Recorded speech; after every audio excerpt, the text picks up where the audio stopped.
Okay, तो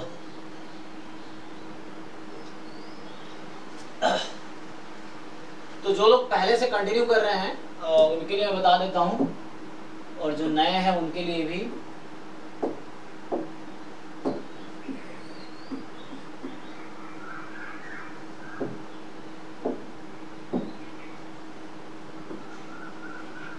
देखो हमने जब हमने ये स्टार्ट किया था CUET का, आई थिंक मार्च में स्टार्ट किया था ना, मार्च में शायद, तो जब स्टार्ट किए थे तब हमने यहाँ से स्टार्ट किया था, आप लोगों ने कहा था यहाँ से स्टार्ट करो, तो हमने यहाँ से स्टार्ट किए थे। तो ये टॉपिक कंप्लीट कर लिया था, फिर ये भी कंप्लीट कर लिया था, और ये भी कंप्लीट कर लिया था, ठीक है। सो ये 3 टॉपिक हमने कंप्लीट किए थे, और ये जो 3 टॉपिक है, ठीक है ना, ये 7th 8th 9th सिलेबस में जो टॉपिक मेंशन है ये हमने कंप्लीट किए थे पिछले 22 लेक्चर में। तो आपके पास वो लिंक मैंने भेजा था, मैं दोबारा भेज दूंगा, वो आप देख लो। अगर आप चाहते हो फिर से लाइव करें तो भी कर लेंगे, लेकिन हमारा मेन होना चाहिए कि जो अभी रह गया पहले उसको कर लेते हैं, फिर बाद में टाइम बहुत है यार, जल्दी नहीं है। तुम अगर कह रहे हो जैसे कितना टाइम है, 1-1.5 महीने तो है ना, एग्जाम का डेट तो आया नहीं है, डेट फिक्स हुआ अभी नहीं ना, तो बहुत टाइम है अभी। मैं डेली पढ़ाने वाला हूँ 6 दिन, तो 2-2 घंटे डेली का मतलब 12 घंटे सप्ताह में हो गया, और एग्जाम कम से कम तुम्हारे पास 1 महीना है कम से कम, तो इस 1 महीने में कम से कम 50 घंटे क्लास होगी, और अगर 1.5 महीने हुआ या 1.25 महीने हुआ तो लाइक 60-70 घंटे में पूरा सिलेबस हो जाता है, ठीक है। तो ये 3 कर चुके हम, और अभी हम यहाँ से स्टार्ट करेंगे फिर से। सो अभी आज यहाँ से स्टार्ट करूंगा, फिर इसको कंप्लीट करेंगे, फिर इसको कंप्लीट करेंगे। ये यहाँ तक खत्म हो गया। अब फिर क्या करेंगे, ये सिलेबस हो जाएगा, फिर हम यहाँ से स्टार्ट करेंगे, फिर एक बार वो खत्म करके फिर हम यहाँ से स्टार्ट करेंगे, ये पोर्शन, फिर ये पोर्शन, ठीक है। उसके बाद फिर हम करेंगे ये वाला पोर्शन, फिर ये वाला पोर्शन, ठीक है। और ये सब बहुत मुश्किल नहीं है एक्चुअली, मैंने JEE को भी कई साल पढ़ाए हैं, IIT JEE में बहुत साल पढ़ाए हूँ। कोविड से पहले मैं अगर 10 से लेके यूँ समझ लो 20 तक मैं JEE ही पढ़ाता था, और जैम मैथ में था। जैम स्टैट्स में मैं घुसा हूँ दिसंबर 2019 में, तब से हमने जैम स्टैट्स में पढ़ाना शुरू। पहले जैम मैथमेटिक्स और IIT JEE पढ़ाता था मैं, कोविड से पहले। कोविड के बाद फिर जब ऑनलाइन हमारा कोई दूसरा रास्ता बचा नहीं था, तो ऑनलाइन ही बचा था, फिर हमने जैम स्टैट्स ऑनलाइन किए थे। चलिए, तो फिर ये करेंगे और फिर ये करेंगे, तो जाके आपका सिलेबस हो जाएगा खत्म। ओके, तो पहले हमारा भी काम है 9 जॉइंट डिस्ट्रीब्यूशन करें, नो सॉरी 9 हो चुका है, 10th हम एस्टिमेशन पार्ट करें, और उसके बाद 11th टेस्टिंग करें, 12th sampling and design of experiment करें। उसके बाद ये सिलेबस खत्म हो जाता है। फिर हम आ जाएंगे बिल्कुल शुरू में, sequence series, differential calculus, integral calculus, matrices, differential equations, descriptive statistics and probability. तो ये हमारा हो जाएगा खत्म, ठीक है ना। सो ये आपके पास ये कोर्स हो जाएगा। अब क्या करेंगे इसके बाद मैं आपको कुछ प्रॉब्लम सीट दूंगा, कुछ असाइनमेंट्स दूंगा, जो प्रीवियस ईयर पेपर है मैं खुद ही उसको एक एक क्वेश्चन सॉल्व करेंगे क्लास में, कोर्स के बाद, ठीक है ना। तो ज़्यादा टाइम नहीं लगना चाहिए, देखते हैं, कोशिश करते हैं जल्दी कर लें। क्योंकि डेली है तो ऑब्वियसली जल्दी हो जाएगा, है ना।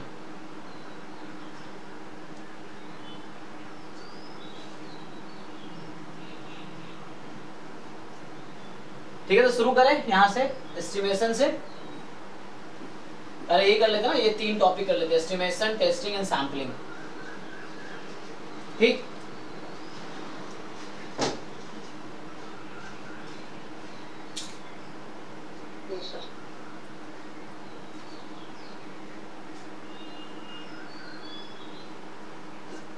तो एक काम करो, बुक कौन सा, एक पर्टिकुलर बुक फॉलो करो, सही रहेगा। तो मेरे पास ये साहू वाली बुक है, अभी इसी को फॉलो करते हैं। CUET के लिए इसका लेवल काफ़ी है, और उसके बाद प्रीवियस ईयर पेपर अभी हम करेंगे। अब तो 100% मैं ही कराऊंगा, तो कोई दिक्कत है नहीं। तो एक बार दिख जाएगा तुम्हें, तुम घर पे भी एक बार बैठ के देखो 100 नंबर में कितने नंबर ला पाते हैं, मतलब जितने पेपर जितने हैं उसमें से कितने % मार्क्स आ पाते हैं, ये मतलब। अच्छे मतलब हो जाएगा, तुम अगर तैयारी ठीक ठाक मेरे साथ भी कर लोगे तो हो जाएगा। एडमिशन तो हो ही जाएगा, अच्छे सेंट्रल यूनिवर्सिटी में एडमिशन हो जाएगा, ये है।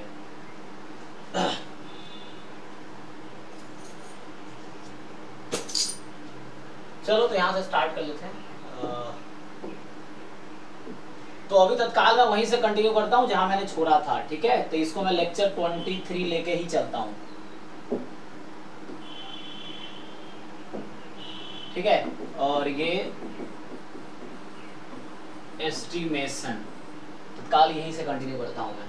और पहले 22 लेक्चर्स ऑलरेडी रिकॉर्डेड है, वो भेजूंगा। एंड में टाइम बचा तो फिर से कर लेंगे, या कुछ डाउट होगा तो फिर से कर लेंगे। अभी पहले जो बाकी टॉपिक्स है वो कर लेते हैं।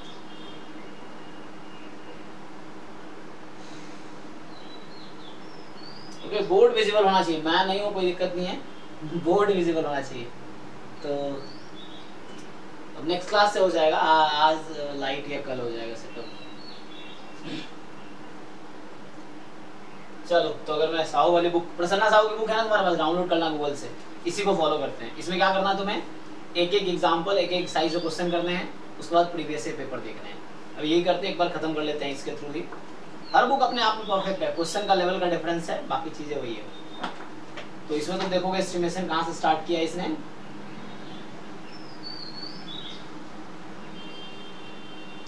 चैप्टर नंबर 15 से, ठीक है ना। तो चैप्टर 15 है प्रसन्ना साहू वाली बुक में, some technique for finding point estimator of parameter, ठीक है ना। सो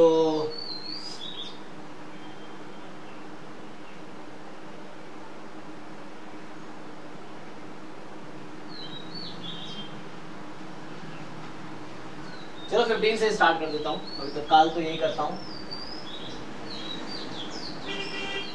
15, 16, 17, 18, या फिर मैं ऐसा करूँ कि सिलेबस के हिसाब से चलूँ, हाँ। दो तरीका है कि जैसे है ना सिलेबस, सही अनबायस्डनेस से स्टार्ट करें। बताओ तुम लोग कैसे कहते हो, कैसे चले?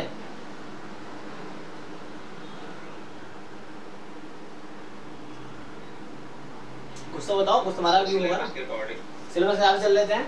जैसे अनबायस्डनेस क्या है, इस मालूम मैं डिस्कस कर लेता हूँ कि अनबायस्डनेस क्या है। इस पे 4-5 क्वेश्चन करने हैं।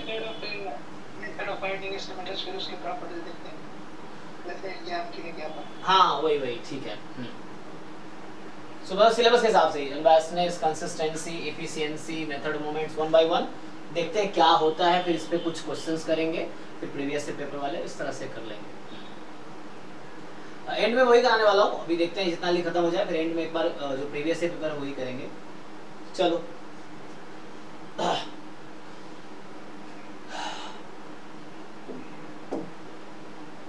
सो अनबायस्ड तो लास्ट क्लास में लिखाया था मैंने, अनबायस्ड एस्टिमेटर।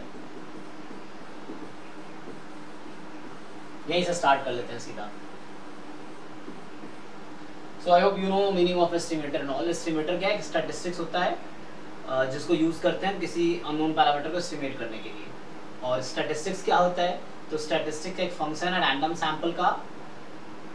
स्टैटिस्टिक्स क्या है, फंक्शन है रैंडम सैंपल का, मतलब x1 x2 x3 xn term में होगा जिसमें कहीं भी अननोन पैरामीटर नहीं होगा।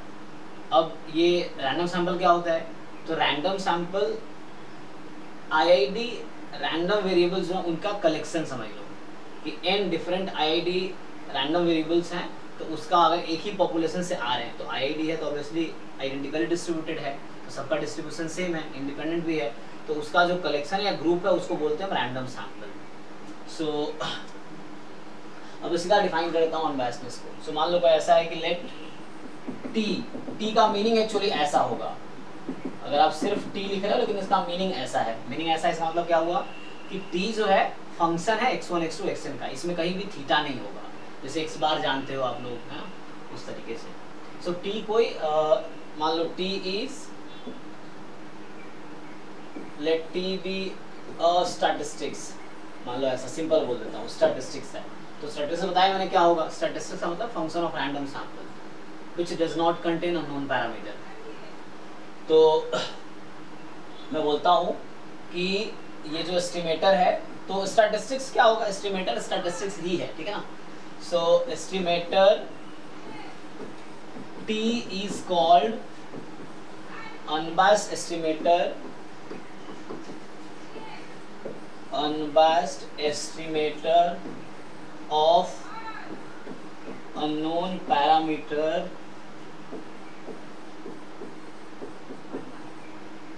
Unknown parameter theta. ठीक, तो कब बोलेंगे? इफ बताओ, आप लोग जानते हो नहीं तो आपने देखा है कि अनबायस्डनेस की डेफिनेशन क्या है? कोई बताओ।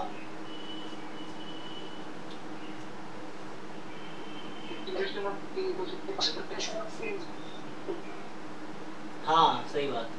सो simply expectation of t is equal to theta for all theta belongs to big theta. Big theta parameter space है, स्मॉल थीटा एक पैरामीटर है, big theta parameter space. Parameter space का मतलब set of all possible value of theta.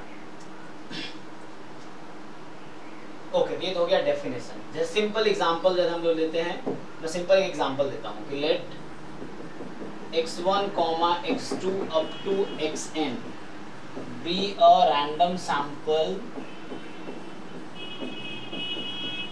from normal theta, 1। मान लो variance में दे दिया known अभी के लिए, तो देन ये जो x बार है जिसकी मीनिंग है 1/n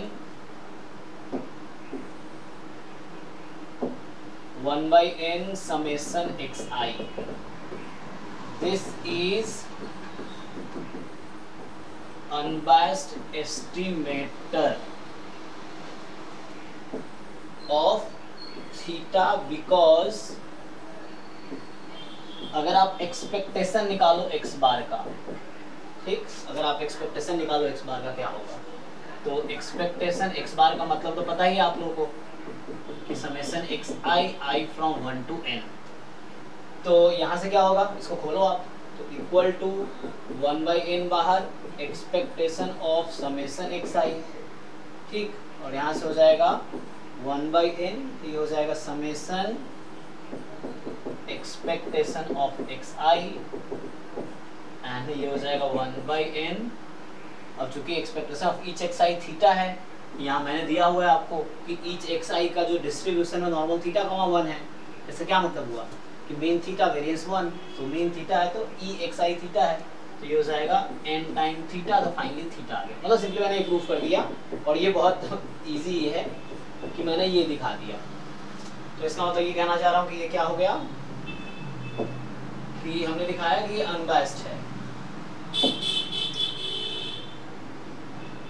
हाँ ठीक है, थोड़ा छोटा हो गया,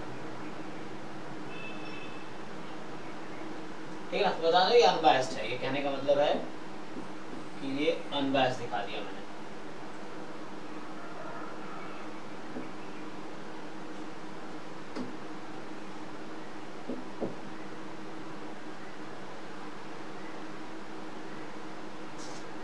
ओके ठीक है ना, तो डेफिनेशन क्लियर है। एग्जांपल दिखा बस कि एक्स बार जो है अनबायस्ड एस्टिमेटर है मीन का, थीटा का।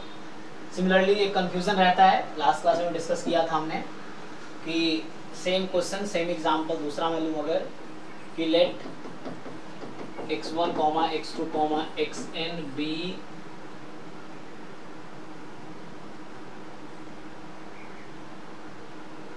a random sample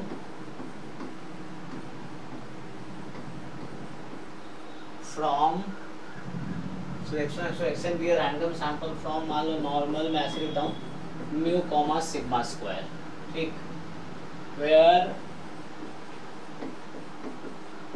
both mu and sigma square are unknown, ठीक, इस तरीके से। तो यहाँ से आपको पूछा जाता है ना, जैसे आप मान लो मुझे दिखाना है कि एस स्क्वायर आप लोग जानते हो 1/n-1 summation xi minus x bar whole square. So ये एक्चुअली आएगा आगे, हम बताएंगे आपको कि ये जो एक्चुअली होता है दिस इज सॉरी मेरे तो नहीं आएगा अनबायस्ड। अच्छा तो ये मुझे दिखाना ही तो है, तो मुझे ये प्रूफ करना है ये अनबायस्ड है ना।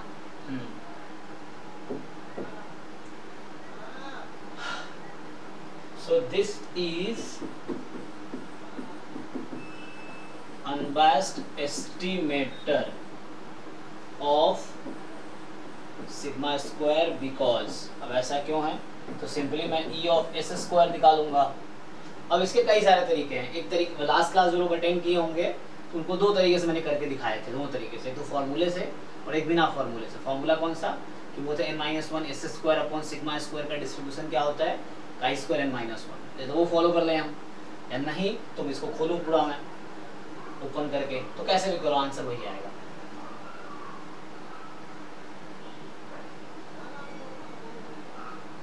ठीक है, तो मैं क्या करूँ, कैसे करूँ, थ्योरम यूज करूँ या कैसे? थ्योरम वो है जो आगे आएगा, तो पहले यूज करना पड़ेगा मुझे, या तो या फिर कैसे कहते तुम लोग,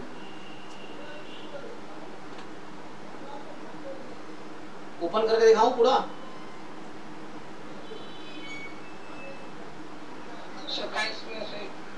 है ना, काई स्क्वायर से आसानी से हो जाएगा। हाँ, तो एक्चुअली वो थ्योरम जो आता है कि n-1 s square upon sigma square का डिस्ट्रीब्यूशन काई स्क्वायर n-1, ये थ्योरम है नॉर्मल पॉपुलेशन के लिए।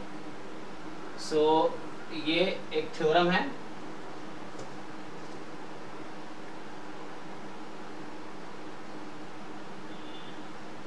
तो इसमें दोनों तरफ एक्सपेक्टेशन लगा देते हैं। तो मुझे जैसे ढूंढना है कि ये सिग्मा स्क्वायर होता है, अब क्वेश्चन है कैसे, है ना, तो वहां से सिंपली हम क्या करेंगे, आप एक्सपेक्टेशन लगा लो, तो expectation n-1 s square upon sigma square, ठीक है ना, एक तरीका ये है। सो काई स्क्वायर का जो डिग्री ऑफ फ्रीडम है वही उसका मीन होता है। तो यहाँ से आप सिंप्लीफाई करके इजीली आप देख पा रहे हो कि दिस इज सिग्मा स्क्वायर, तो इसलिए हम बोल पा रहे हैं कि एस स्क्वायर अनबायस्ड एस्टिमेटर है ना। बट लोग अक्सर कंफ्यूज होते हैं, तो मैं लिख देता हूँ अलग से कि मान लो मैं इसका नाम v रख देता हूँ। ये जो v है 1/n-1 summation xi minus x bar whole square 1 to n, दोनों में n तक है। This is not an unbiased estimator.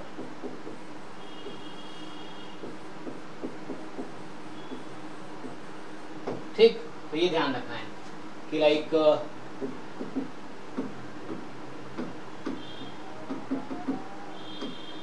कि ये जो क्वांटिटी है ये अनबायस्ड एस्टिमेटर है, ये अनबायस्ड एस्टिमेटर नहीं है।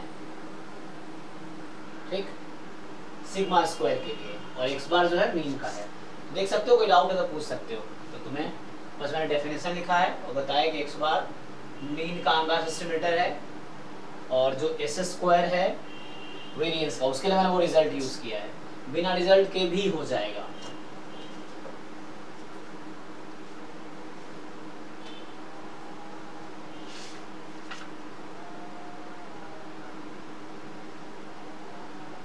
ठीक है, ये प्रश्न सा कई सारे एग्जांपल्स बहुत सारे हैं, बस थोड़ा नोटेशंस का डिफर होता है, अलग अलग बुक के अलग नोटेशंस होते हैं, तो ट्राई कर सकते हो। इसमें बहुत सारे एग्जांपल्स हैं, एक्सरसाइज भी है, एक एक क्वेश्चन करो इसको। और नहीं समझ आया कोई डेफिनेशन, कोई लाइन इस बुक में ऐसी लिखी जो आपको समझ नहीं आ रही है, कोई डेफिनेशन है, कोई एग्जाम्पल है, या कोई एक्सरसाइज के क्वेश्चन है, एक एक क्वेश्चन करो एक्सरसाइज के, ज़्यादा नहीं है, 10-15 क्वेश्चन एक्सरसाइज में है। सो हर चैप्टर के सिलेबस देख लो एक बार CUET का, और उसके हिसाब से जो भी चैप्टर तुम्हें उस सिलेबस के हिसाब से मैच हो रहा है साहू बुक का, एक एक लाइन पढ़ो, एक एक डेफिनेशन पढ़ो, एक एक एग्जाम्पल सॉल्व करो, एक एक एक्सरसाइज क्वेश्चन सॉल्व करो, उसको निपटा लो पूरा। मतलब तुम 2 दिन में बैठ के कर सकते हो, घर पे तुम लगातार 10-10 घंटे बैठ गए एक दिन ना, तो एक दिन में ही खत्म कर लोगे तुम, इतना सिलेबस है नहीं CUET में। तो साहू वाली बुक से कहना चाह रहा हूँ, एक बार कर लोगे इसलिए, तो उससे क्या होगा, तुमने एक बार कवर कर लिया साहू वाली बुक, अब उसमें कोई बहुत सारी जगह डाउट आएगा, ऑब्वियसली डाउट आएगा, कुछ डेफिनेशन या समझ नहीं आएगा, या कुछ पॉइंट समझ नहीं आएगा, कुछ एग्जाम्पल समझ नहीं आएगा, कुछ एक्सरसाइज समझ नहीं आएगा। आप वो नोट कर लो एक डायरी में एक जगह, फिर क्लास है तो क्लास में आप पूछ लो तो आपको क्लियर हो गया, फिर आप अगले लेवल पे जाओ। ये चीज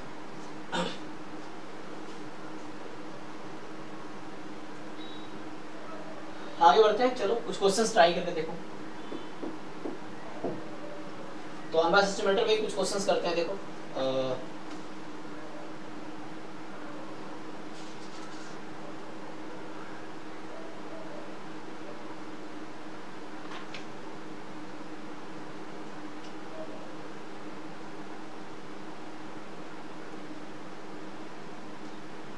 क्वेश्चन कह रहा है कि let x be random variable with, एक क्वेश्चन लिखता हूँ, ट्राई करो तुम। क्वेश्चन है, मान लो पहला क्वेश्चन ये कह रहा है x be random variable with mean 2, so expectation of किसी रैंडम वेरिएबल x 2 है, और ये कह रहा है कि theta 1 cap theta 2 cap be unbiased estimators of second and third moment. ये बोलना चाह रहा है कि एक्सपेक्टेशन ऑफ एक्स स्क्वायर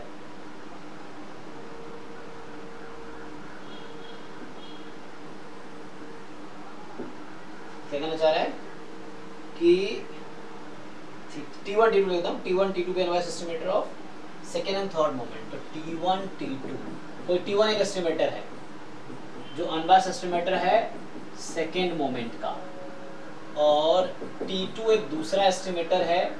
ये साहू वाले बुक में ही क्वेश्चन है, जो क्वेश्चन लिख रहा हूँ साहू वाले बुक में ही है, तभी मैं साहू वाले बुक ही देख रहा हूँ। सो देखो कोई भी बुक तुम करोगे उसमें क्या होगा, एक चैप्टर में 10 एग्जाम्पल होंगे, 10 एक्सरसाइज होंगे, मतलब एवरेज बता रहा हूँ, कुछ में ज़्यादा भी कुछ में कम भी होगा। साहू वाले बुक में इतना ही है, 10 प्लस माइनस 5 लगा लो, इतना ही है कि 5-10 एग्जाम्पल है, 5-10 एक्सरसाइज है। तो एक चैप्टर में इतना ही है इसका, ज़्यादातर तुम देखोगे तो बहुत ज़्यादा है, कोई दिक्कत नहीं, तुम सॉल्व देख लो एक बार, समझ आ रहा नहीं आ रहा, मेन वो है। और ये है एक्सपेक्टेशन ऑफ एक्स क्यू। अब क्वेश्चन आपसे पूछा, ये गिवन है आपको कि एक्स का मीन 2 है, T1 एक एस्टिमेटर है जो अनबायस्ड एस्टिमेटर है सेकेंड मोमेंट का, एंड T2 एक अनबायस्ड एस्टिमेटर है थर्ड मोमेंट का। ये गिवन है क्वेश्चन में। अब पूछ रहा है आपसे कि अबाउट ओरिजिन, हाँ second moment about origin, find the unbiased estimator of third moment about it's mean in terms of तीन। देखो कह रहा है कि मैं वर्ड में लिखता हूँ क्या कहना चाह रहा है, कह रहा है find N unbiased estimator of third moment about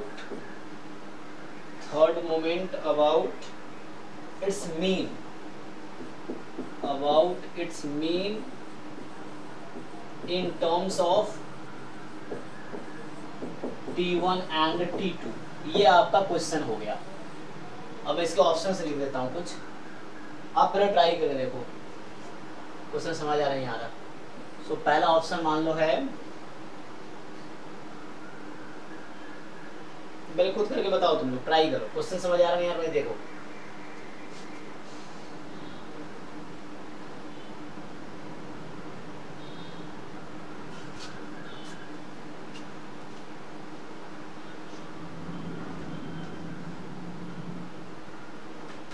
काफी डिस्टर्ब हो जाएगा रोज।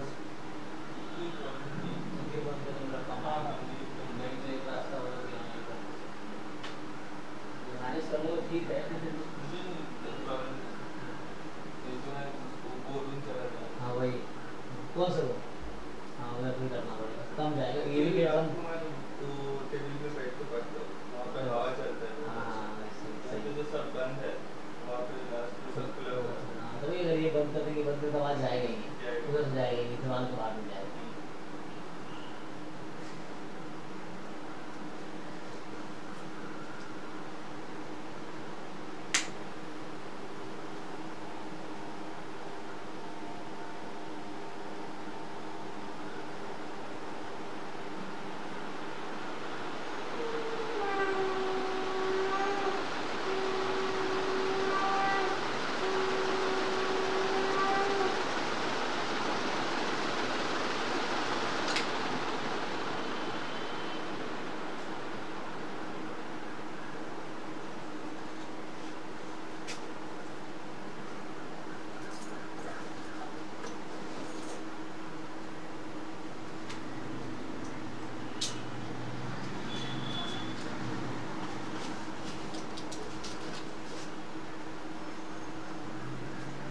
तुम लोग ट्राई करोगे या मैं सॉल्व करना स्टार्ट करूं, क्या कहते हो? T2 minus 61 plus 16। Okay T2 minus 6 T1 plus 16। Okay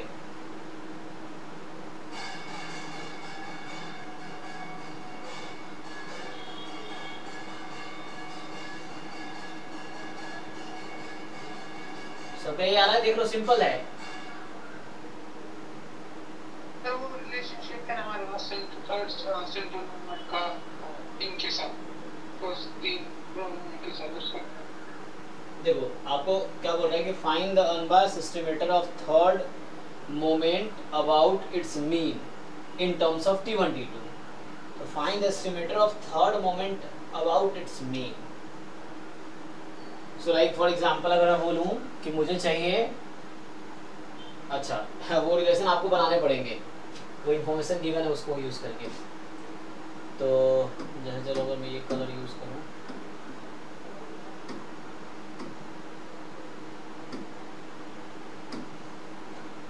अब मुझे क्या बोला है कि ये एक्सपेक्टेशन x-2 का q, ये है ना third moment about mean, mean तो 2 था, so third moment about mean, तो इसका एक अनबायस्ड एस्टिमेटर चाहिए।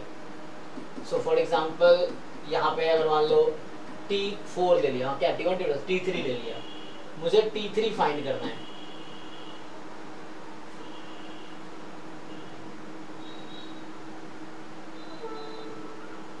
तो उतना दिमाग लगाने की जरूरत नहीं है, ठीक है ना। अभी तुम बस इसको खोल लो, दिख जाएगा तुम्हें। So you just open this, इसको ओपन कर सकते हैं ना हम लोग, a माइनस बी के होल स्क्वायर पे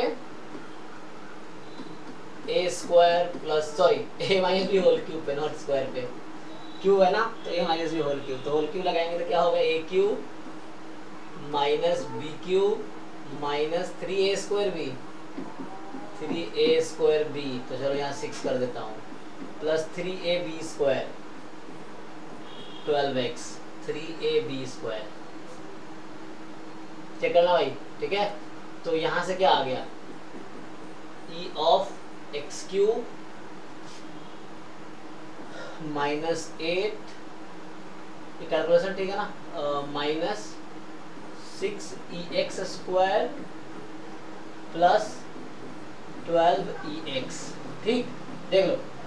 अब ये सब पता है आपको, ex क्यूब जो था वो e ऑफ t2 था, ठीक, minus 8 minus 6 e of x square जो था e ऑफ t1 था, एंड आगे प्लस 12 इंटू इसकी वैल्यू है 2, तो फाइनली कितना आ गया देख लो, e of t2 minus 6 e of t1, 24 minus 8 16, तो इसको एक ही ई में लिख दो, तो एक ही एक्सपेक्टेशन में लिख दोगे तो t2 minus 6t1 plus 16, fine.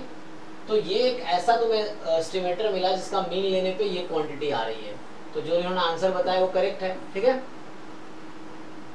अब किसी को इसमें डाउट है तो बताओ आप, जो मैंने किया है, अगर इसमें किसी को डाउट है तो आप पूछो।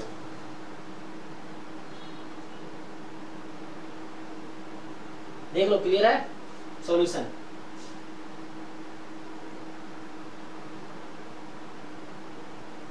हाँ ना बोलो भाई, ओके है, देख लो, अगर डाउट पूछो या तो ओके बोलो। क्या कहते हो?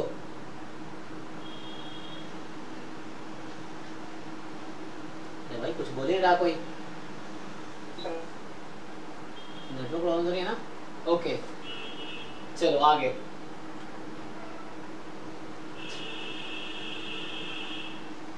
चलो आगे करते हैं। सो कुछ और क्वेश्चन ट्राई करो। देखो ऐसे ही सीखोगे, तुम सोचोगे रिकॉर्डिंग देख के सीखना, तो रिकॉर्डिंग बहुत सारे हैं, जैसे मैं करा रहा हूँ करके देखो, तो जब तुम कर लोगे तुम्हें कॉन्फिडेंस आएगा, ओ सो मुझे आता है ना, तो वो चीज़ है।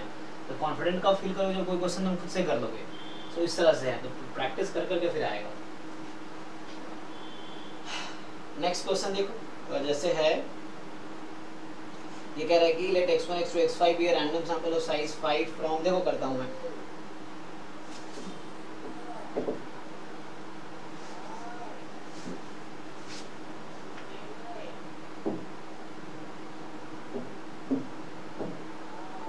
so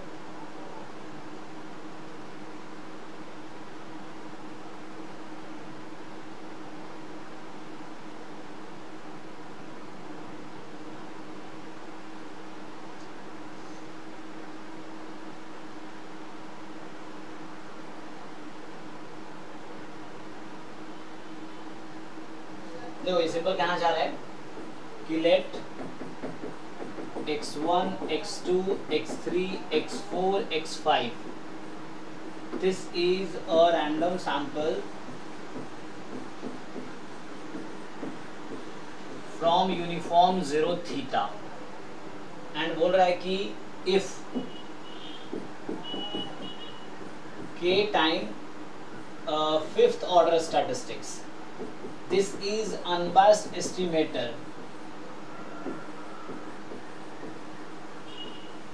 of theta. तो पूछ रहा है आपसे देन बताओ मुझे के क्या है, व्हाट इज दैट के। क्वेश्चन ये है। क्वेश्चन क्लियर है? देखो अब इसके लिए आपको ऑर्डर स्टैटिस्टिक्स पता होना चाहिए, तो पता हो या नहीं तो मैं कराऊंगा, तो आप ट्राई करो पहले।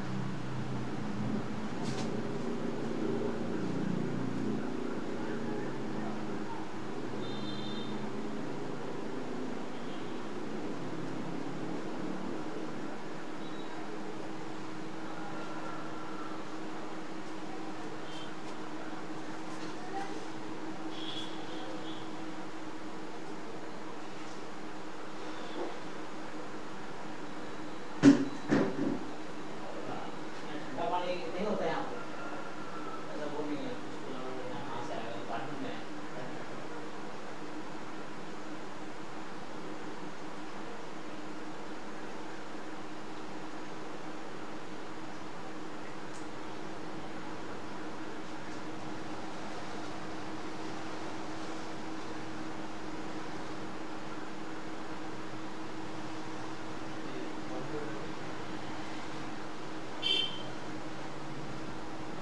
Yes, CUET statistics. लेकिन बेसिक स्टैट्स में यदि हैदराबाद में है ना CU एग्जाम उसमें भी इसी का प्रोडक्शन होगा। एग्जाम की सिलेबस का पूरा स्टैटिस्टिक्स किताब में इंक्लूड है।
अरे यार वो भी चला गया होगा, 1 मिनट।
अरे थोड़ा वेट करो, वो एक्चुअली वाईफाई का ना वो कनेक्शन चला गया था, मैंने इंटरनेट गलती से बंद कर दिया था, तो लाइट बंद कर दिया था।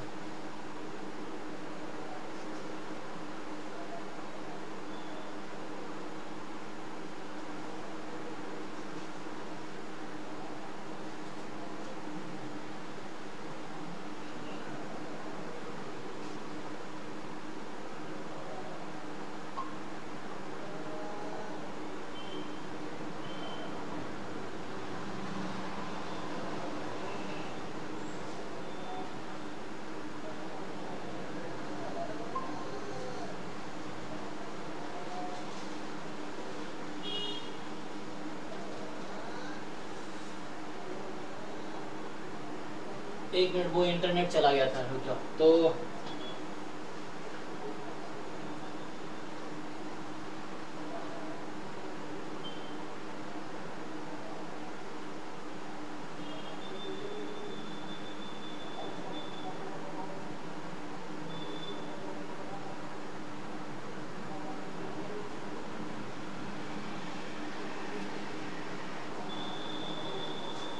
हाँ, तो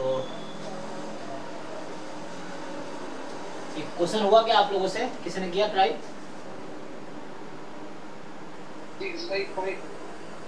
ओके 6/5 ठीक है। तो चेक करते हैं बाकी लोग। मैंने समझ आना चाहिए ना, वो तो हो जाएगा सॉल्व, समझ आना चाहिए कि हो क्या रहा है। इसने कहा है कि expectation of k time fifth order statistics is unbiased for theta. तो k तो बाहर आ गया।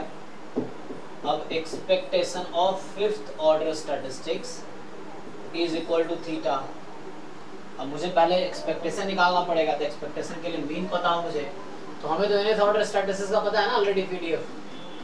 फिफ्थ ऑर्डर स्टैटिस्टिक्स का फॉर्मूला डायरेक्टली होता है, क्या होता है, 5 टाइम जो सैंपल था उसका सीडीएफ, ठीक है ना। सो इसकी पावर n, तो इसकी power 5 into PDF of x। सो जो सैंपल हमारा था यूनिफॉर्म 0 थीटा, तो इसका अगर आप सीडीएफ निकालते हैं तो क्या आता है जी, उसकी पावर 4 आएगी ना, n, अच्छा सॉरी n 5 माइनस 1 ना, हाँ n इंटू सीडीएफ की power n minus 1 into PDF. Okay okay thank you. तो यहाँ से 5 और इसका सीडीएफ कितना आता है, x अपॉन थीटा। सो इसकी पावर 4 और पीडीएफ क्या 1 अपॉन थीटा। तो फाइनली आपके पास आ गया 5x4 अपॉन थीटा की पावर 5। सो 5x4 अपॉन थीटा की पावर 5। इसमें किसी को डाउट हो बताओ, बस फॉर्मूला यूज किया मैंने। तो यहाँ से मुझे क्या मिल गया, पीडीएफ मिल गया। अब मुझे चाहिए था एक्सपेक्टेशन, है ना। तो expectation of fifth order stats अलग से निकाल रहा हूँ मैं। सो x टाइम इसका पीडीएफ, तो पीडीएफ है 5x की पावर 4 थीटा की पावर 5 dx, x की वैल्यू 0 से थीटा। सो ये क्वांटिटी तुम 5 और थीटा की पावर 5 बाहर कर लो, तो x की पावर 5 हो गया, तो ये हो जाएगा x की पावर 6 अपॉन 6 और लिमिट है 0 से थीटा। तो फाइनल आंसर आ गया 5 थीटा अपॉन 6। यही ना, चेक करो। तो यहाँ 0 से लिमिट स्टार्ट था,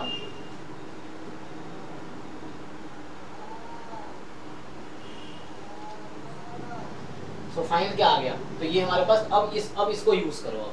सो नाउ अभी तुमने एक्सपेक्टेशन फाइंड कर लिया, तो ये एक्सपेक्टेशन आ गया यहाँ पे। अब इसको यूज करते हैं, तो k time 5 theta by 6 is equal to theta. तो यहाँ से k की वैल्यू आ गई 6 अपॉन 5 जो आपने बताए। अब किसी को डाउट है इसमें तो बताइए, अभी जस्ट डेफिनेशन समझ रहे हैं हम लोग अनबायस्ड का, ठीक है, इजी है।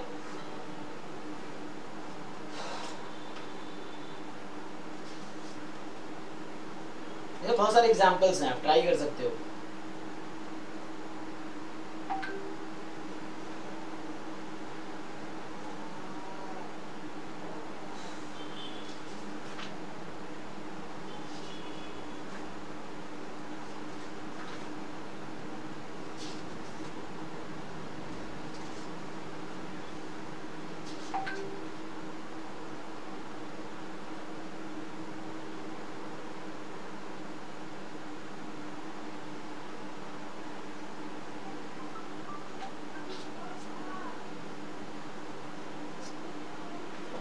नेक्स्ट क्वेश्चन लिखो।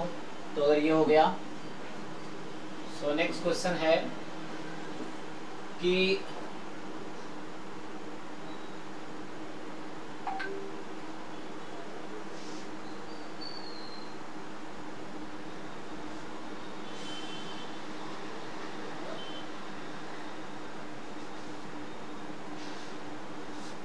देखो ये कह रहा है तुमसे कि θ1 θ2 be unbiased estimator of theta. So ऐसे लिखता हूँ, let T1 and T2 be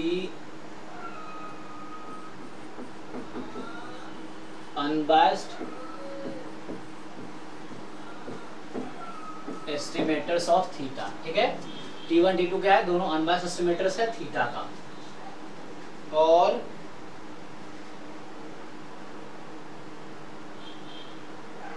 such that theta such that इस तरीके से है कि वेरिएंस ऑफ T1 दे रखा है तुम्हें 1, variance of T2 is equal to 2 and covariance between T1 and T2 this is 1/2। तो क्वेश्चन ये कहना चाह रहा है कि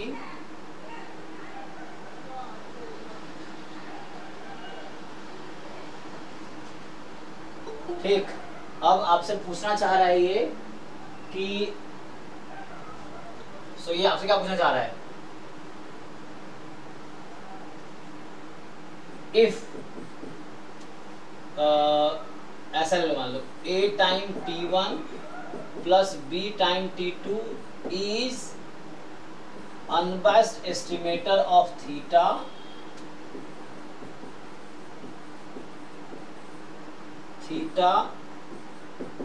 with least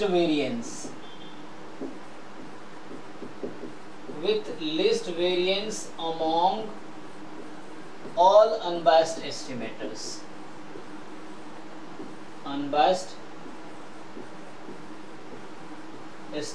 the question is then find a and b,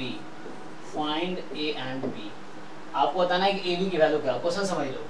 so T1 T2 खुद अनबायस्ड एस्टिमेटर है थीटा का, अब वेरिएंस दोनों का दे रखा है 1 2 और कोवेरिएंस है 1/2। अब बोल रहा है कि a time T1 plus b time T2, a time T1 plus b time T2 जो है वो भी एक अनबायस्ड एस्टिमेटर है, लेकिन इसका वेरिएंस जितने भी अनबायस्ड एस्टिमेटर उन सबसे कम है। तो बताना है a की वैल्यू क्या है, b की वैल्यू क्या है, ट्राई करो पहले।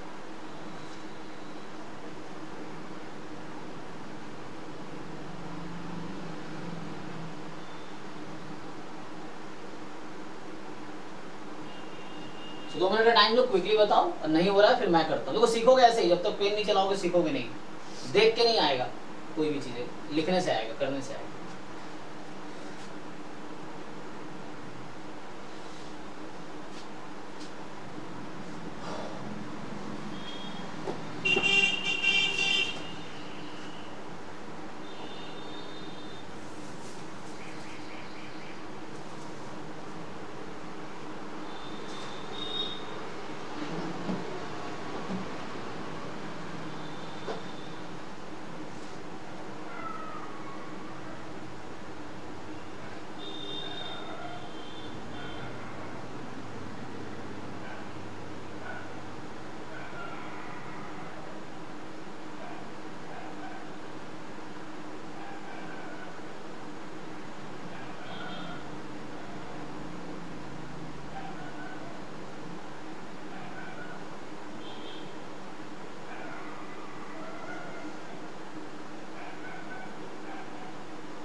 Sir, b equals to 1/8 and a equals to 7/8. Okay, तो so again it is easy, just आपको अप्लाई करना है।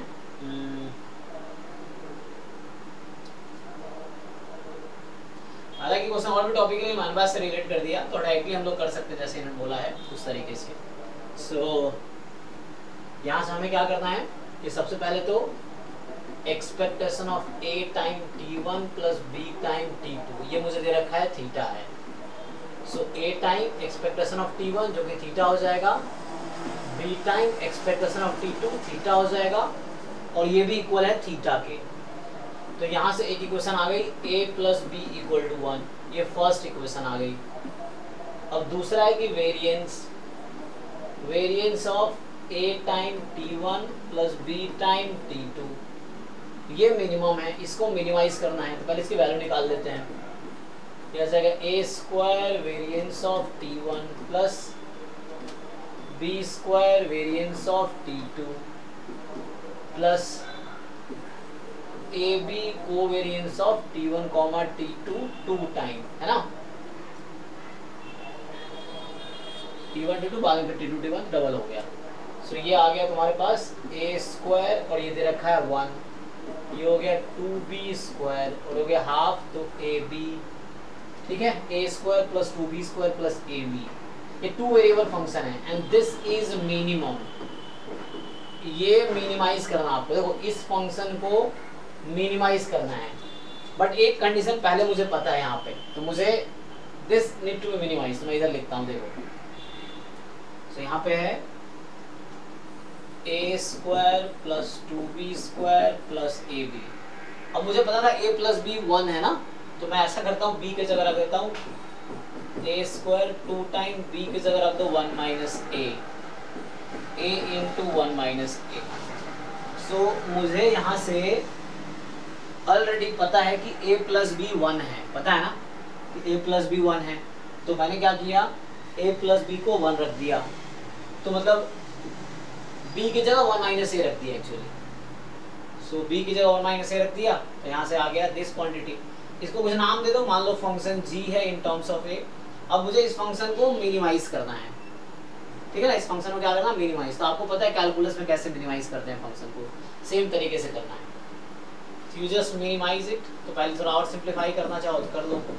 सो a स्क्वायर, इसको खोलना है खोल लो, रहने दो, 2 टाइम 1 माइनस a, इसको खोल लेते हैं a माइनस a स्क्वायर। एक तो ये a स्क्वायर और a स्क्वायर कट गया अभी, तो g a ये हो गया 2, यहाँ स्क्वायर था, सो 2 time 1 minus a square plus a। अब इसको मिनिमाइज करना है मुझे, तो मिनिमाइज कैसे करते हो आप लोग, डेरिवेटिव को 0 पुट करोगे, डबल डेरिवेटिव पॉजिटिव होने चाहिए। सो g डैश a क्या जाएगा 4 टाइम 1 माइनस a, ठीक है, और इसका हो जाएगा -1, बाद में +1 कर दो। सो डिफरेंशिएट कर लो, 4 1 माइनस a इंटू -1 + 1, इसको सिंप्लीफाई कर लो थोड़ा और।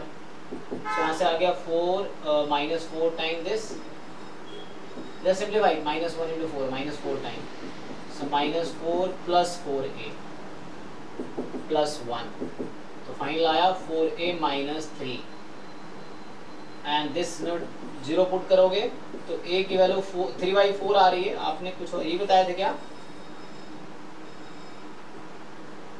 तो b की वैल्यू कितनी आ जाएगी 1/4। आपके आंसर ये है तो थोड़ा अलग आए थे, क्या बताया था आपने? हाँ, मेरे वेरिएंस की जगह पे मिस कैलकुलेट किया था। ओके कोई बात। हाँ, तो वही सीखने को मिला, कहाँ गलती नहीं करनी है ना। तो ये हो गया कि a की वैल्यू जब 3/4 है और b की वैल्यू जब 1/4 है, तब जाके हम, अच्छा गलती कहाँ होती है बच्चे, गलती देखो जब इंडिपेंडेंट दिया होता है t1 t2 इंडिपेंडेंट है तो कोवेरिएंस 0 होता। उसने कोवेरिएंस इसीलिए दिया था क्योंकि वो t1 t2 बोला नहीं इंडिपेंडेंट है, इसलिए इसने कोवेरिएंस दिया था ना क्वेश्चन में। तो हमने इसने कोवेरिएंस दिया था।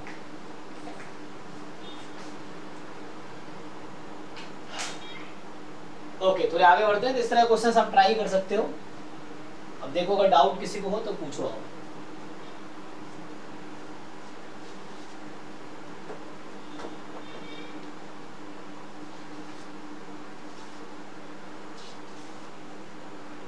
तो अनबायस्ड में ऐसे ही क्वेश्चंस हैं कि like how will you check it unbiased and all.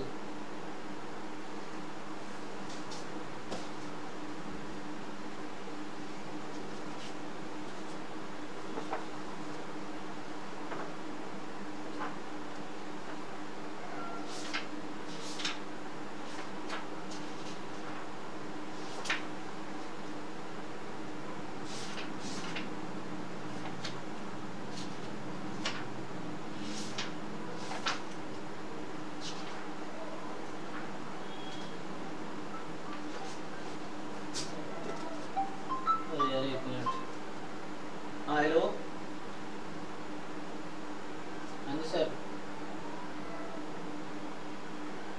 मैं फ़ोन करता हूँ 2 मिनट में आपको।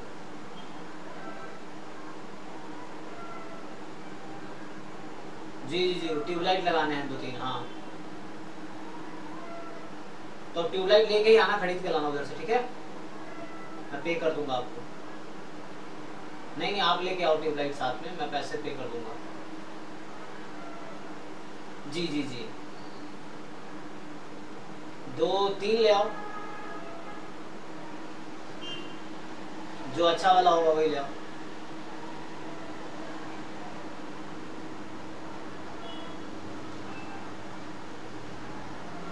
हाँ 300 वाला ले आओ, ठीक है?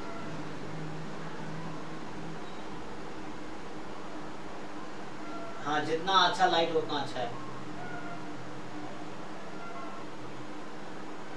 हाँ जी जी जी, हाँ ठीक है, ओके ओके। हाँ ओके ओके, ठीक है।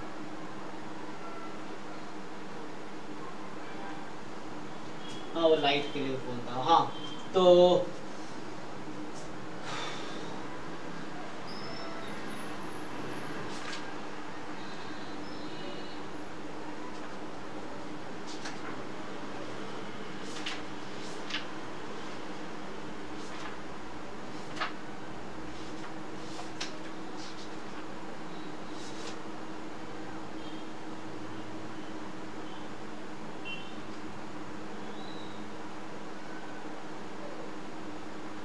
लिखो, एक क्वेश्चन लिखो। ये अभी के लिए अनबायस्डनेस पे लास्ट क्वेश्चन, फिर और आगे करेंगे। तुम पूछ सकते हो, तुम्हें कुछ क्वेश्चन हो अनबायस्डनेस से रिलेटेड तो आप पूछ सकते हो।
क्या हो, किसी ने कुछ चैट में लिखा है क्या?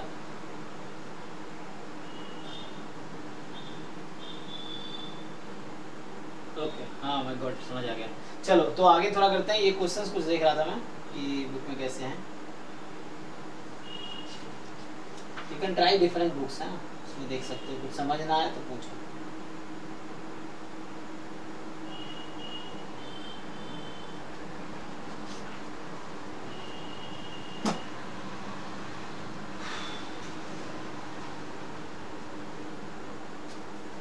तो अनबायस्ड में कुछ ऐसे है नहीं, डेफिनेशन समझ आ गया ना? रहने देते हैं, आगे बढ़ते हैं। So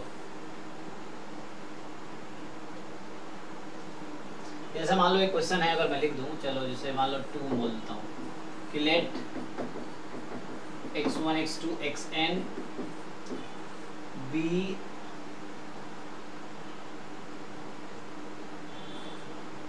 random sample from Poisson theta. ठीक है, पॉइसन है विथ पैरामीटर इसका थीटा है। अब आपसे क्या पूछ रहा है कि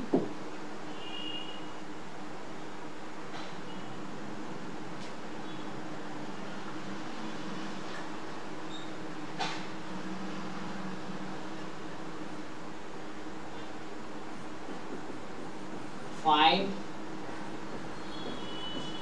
वैल्यूज ऑफ या find relation between a and b such that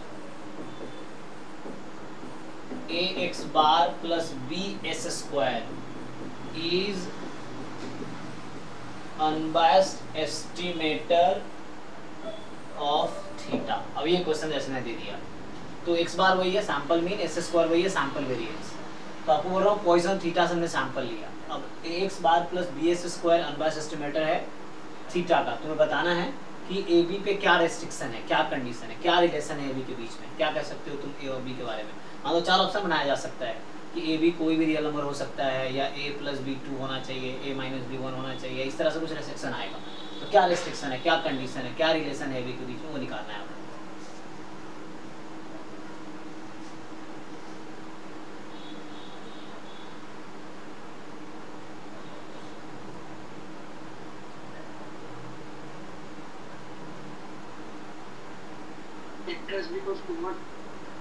और ए बी पे क्या कुछ कंडीशन होगा कि नहीं?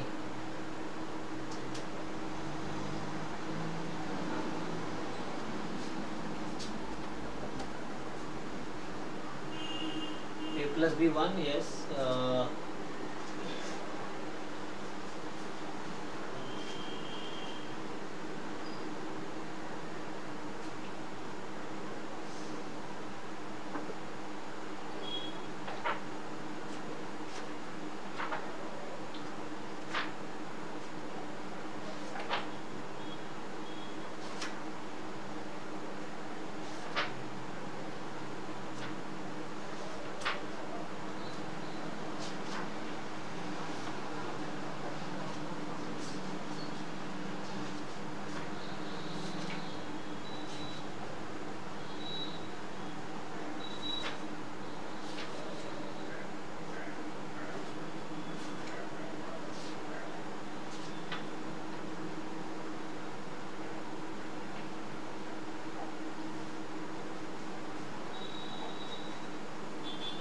हाँ चलेगा ऐसे, लेकिन जनरली लोग क्या करते हैं, तो आंसर क्या होगा इसमें, करने की जरूरत तो है नहीं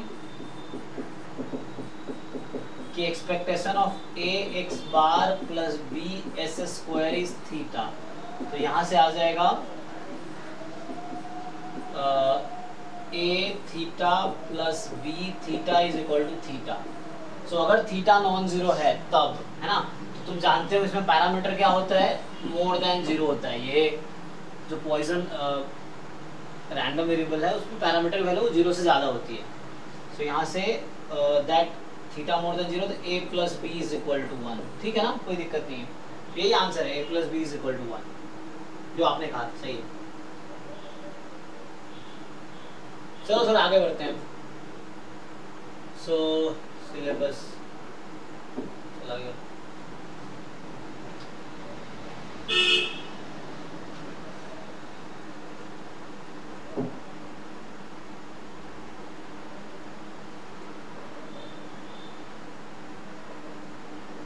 ठीक है, तो हम वैसे कुछ क्वेश्चन आगे बाद थोड़ा इस पे आते हैं, कंसिस्टेंसी पे। ठीक है, सो कंसिस्टेंसी क्या होता है, तो मुझे बात करना है consistent estimator.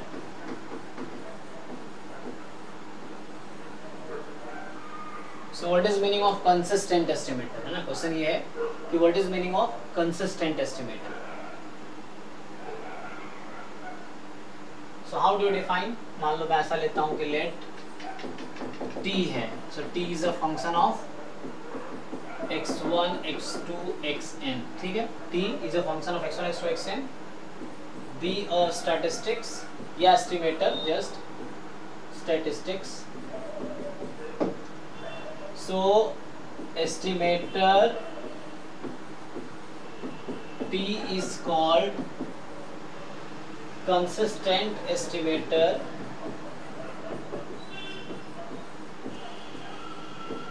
of unknown parameter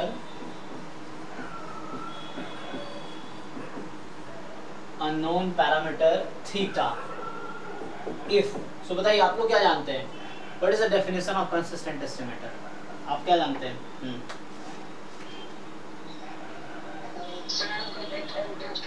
The probability of difference between t and theta is less than a decimal value is equal to 1.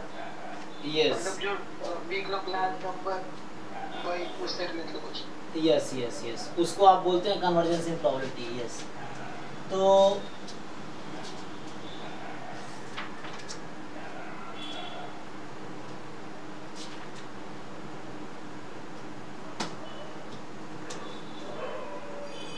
तो यहाँ पे क्या होता है कि सिंपली हम बोलेंगे कि t converges in probability to theta, ये डेफिनेशन है, दैट इज, दूसरे शब्दों में लिखें तो limit n tends to infinity probability mod t minus theta less than epsilon, this is equal to 1 for all epsilon more than 0,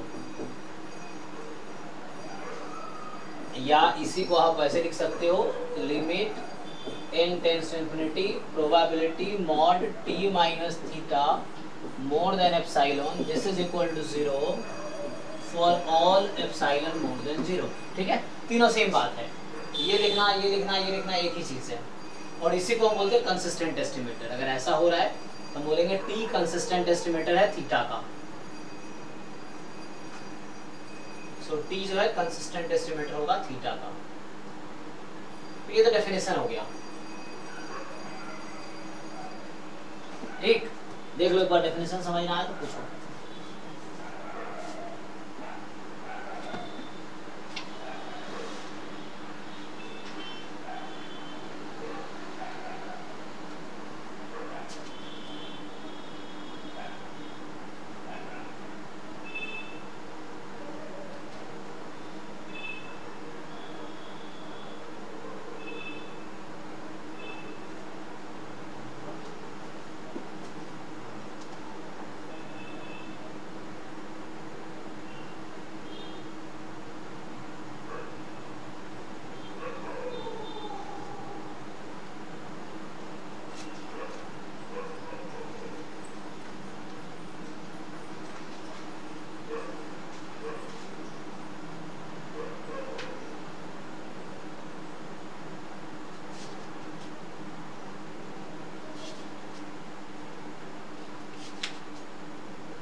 okay है जी, definition हो गया ना।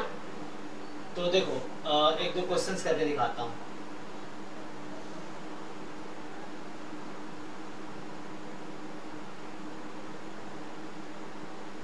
तो यहाँ पे एक्चुअली टी जो लिखा है ना, तुम देखोगे तो टी में कहीं ना कहीं एन होना चाहिए इन्वॉल्व, तो टी के बजाय हम टी एन लिखेंगे। पता टी एन लिखना क्यों बेटर है, मतलब टी भी ओके है, बस एन से ये समझ आया कहीं ना कहीं इसमें एन है जिसको तुम इन्फिनिटी को टेंड करा रहे हो, तो इसका ये मतलब है कि टी लिखने के बजाय you write better t n. T n क्योंकि एक एसिम्प्टोटिक प्रॉपर्टी टाइप की हो गई, एन टेंड्स टू इन्फिनिटी लिया जा रहा है इसीलिए। सो टी लिखना भी गलत नहीं है, टी लिखना गलत नहीं है, ठीक है, बट हम टी एन लिख रहे हैं। ओके, सो जैसे देखो कुछ क्वेश्चंस, अब तुम याद करो weak law of large number को। कोई बताओ स्टेटमेंट क्या कहता है weak law of large number?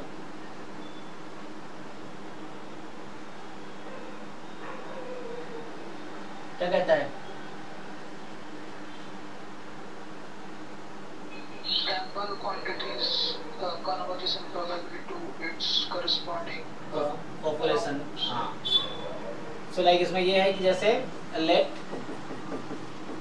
x1 x2 xn मान लो ऐसा है, B a random sample from population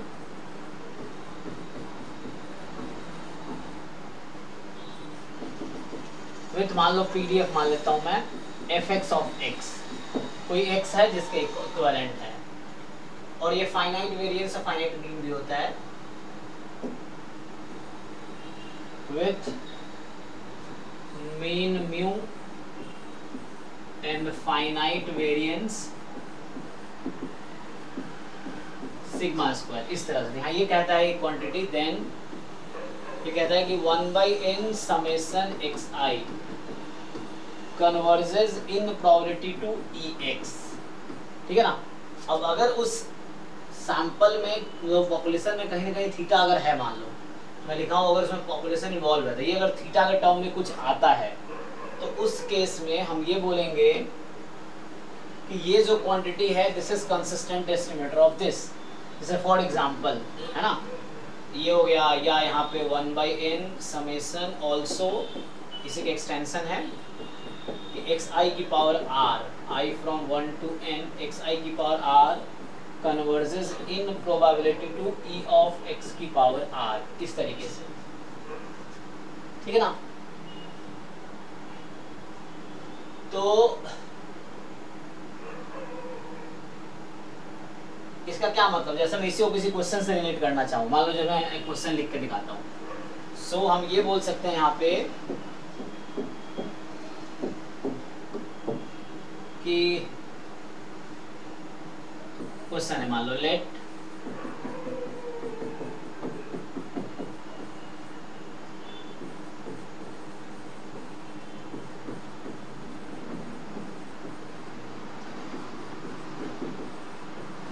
मतलब पॉइजन थीटा, फिर से ले लिया मैंने पॉपुलेशन, ठीक है। अब क्या होगा, सो देन सिंपली हमें पता है कि ये जो x बार है this is consistent estimator of, क्या होगा, x बार किसका कंसिस्टेंट एस्टिमेटर है, हाँ, तो कितना रहेगा वो, थीटा रहेगा ना। सो थीटा का ऑल्सो, चलो पहला पॉइंट ये है। दूसरा पॉइंट, अगर मैं लिखूं 1/n समेशन xi स्क्वायर, ये किसका कंसिस्टेंट एस्टिमेटर होगा,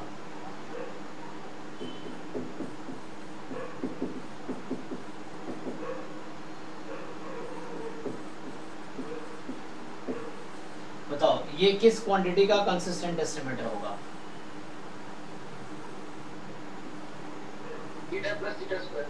हाँ, तो यहां से आपको ex स्क्वायर निकालना है।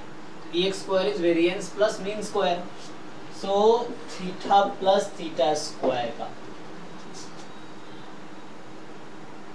ठीक है ना, इस तरह से।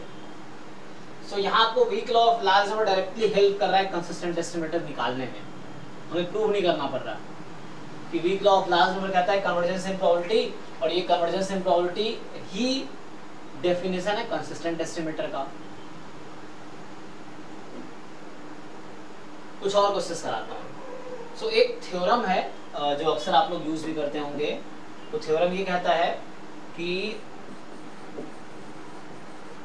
मान लो ऐसा है, इफ t का मतलब हमेशा आपको बता ही रहा हूं मैं क्या है, so this be a consistent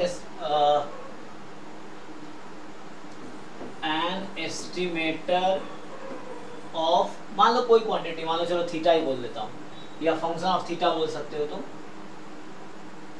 so this be estimator of theta, ठीक।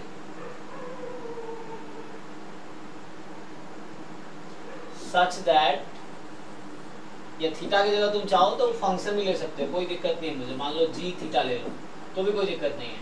सच दैट कि expectation of t is equal to g theta, अच्छा इक्वल तो नहीं होगा, such that limit n tends to infinity expectation of t z theta and limit n tends to infinity variance of t is 0, then हम क्या बोलते हैं, then ये जो t है converges in probability to what, idea है आप लोगों को? यस, जी थीटा, या दूसरे शब्दों में बोले तो दैट इज ये जो t है कंसिस्टेंट एस्टिमेटर है for g theta, consistent estimator for g theta, ठीक है ना? तो ये एक थ्योरम है, इसका कन्वर्स ट्रू नहीं है, ये वन वे है। वन वे है मतलब अगर ऐसा हो रहा है तब कंसिस्टेंट है, अगर ऐसा नहीं हो रहा है तो कुछ नहीं कह सकते हम, ऐसा नहीं हो रहा है तो आप कुछ नहीं कह सकते।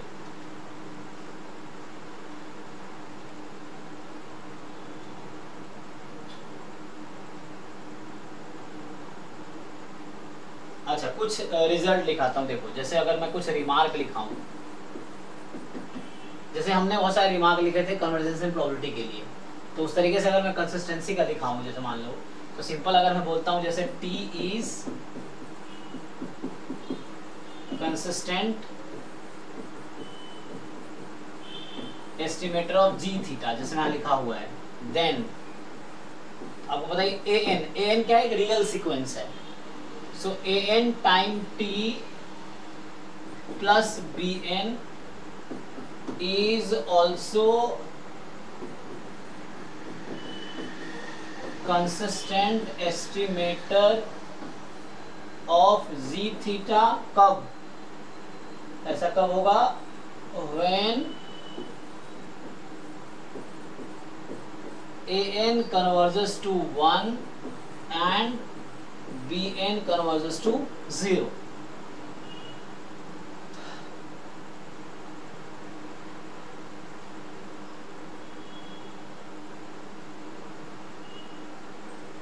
ठीक है, सेकेंड पॉइंट, इसका इनवेरियंस प्रॉपर्टी क्या होता है,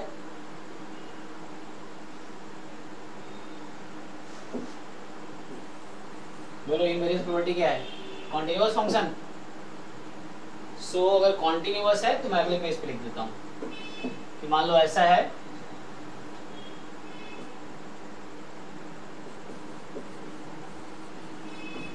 बोलते हैं इनवेरियंस प्रॉपर्टी ना,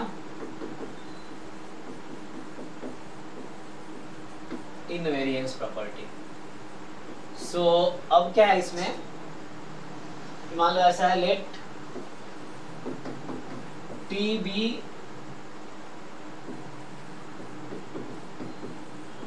कंसिस्टेंट एस्टिमेटर ऑफ, मान लो चलो थीटा ही ले लेता हूं, ठीक है, एंड इसी में आगे ले लो, मान लो कोई फंक्शन है h ले लो, h is a continuous function,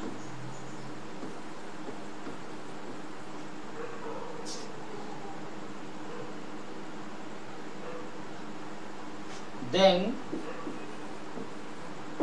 क्या होगा कि t कंसिस्टेंट एस्टिमेटर है थीटा का और h क्या है, कॉन्टिन्यूअस फंक्शन है, then h of t is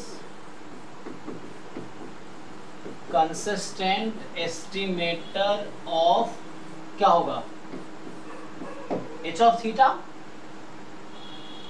मतलब that is, या तो ऐसा बोलूं मैं कि t converges in probability to theta and h is continuous function,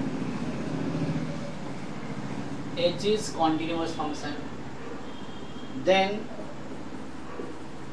ये जो h of t है, जो h of t है that will converge in probability to h of theta, ये लिखा है ऊपर ना, मतलब वही है, चेक कर लो।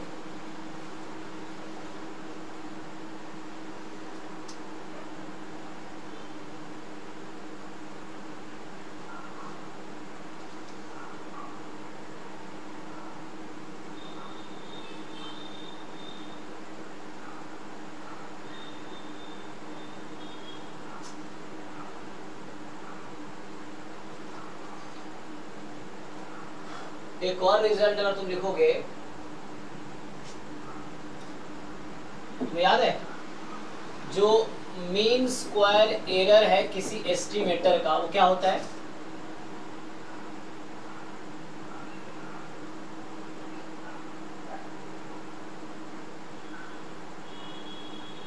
याद है फॉर्मूला तुम लोगों को मीन स्क्वायर एरर एस्टिमेटर का?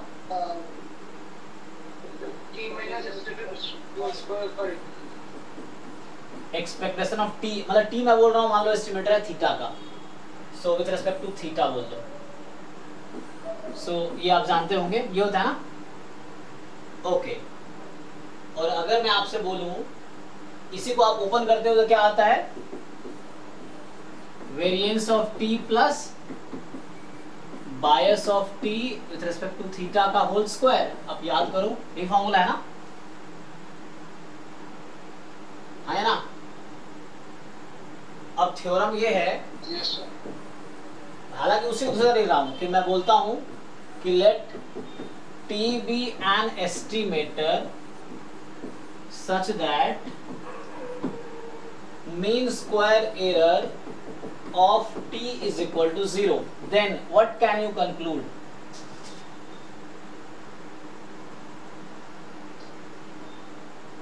मीन स्क्वायर एरर 0 कब होगा?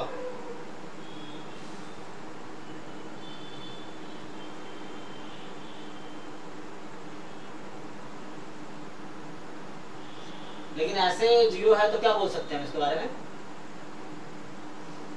सर तो उसके लिए वेरिएंस और बायस दोनों 0 होना चाहिए। बायस 0 है तो हम अनबायस्ड एस्टिमेट को बोल देंगे, और वेरिएंस 0 है तो पर वहां पे सिस्टम के लिए हम लिमिट कंडीशन नहीं आता है, ताकि हम कंसिस्टेंट बोल सकते हैं। तो वैसे ही हो जाएगा, कंसिस्टेंट तो हो ही जाएगा, फिर कोई दिक्कत नहीं होगा, है ना? मतलब एन फिर कुछ भी होगा तो काम हो जाएगा।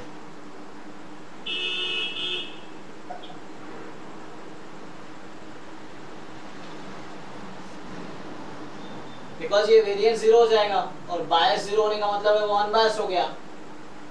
तो अनबायस्ड है और वेरिएंस 0 है, अगर अनबायस्ड है और वेरिएंस 0 है तो कंसिस्टेंट तो हो ही जाएगा ना।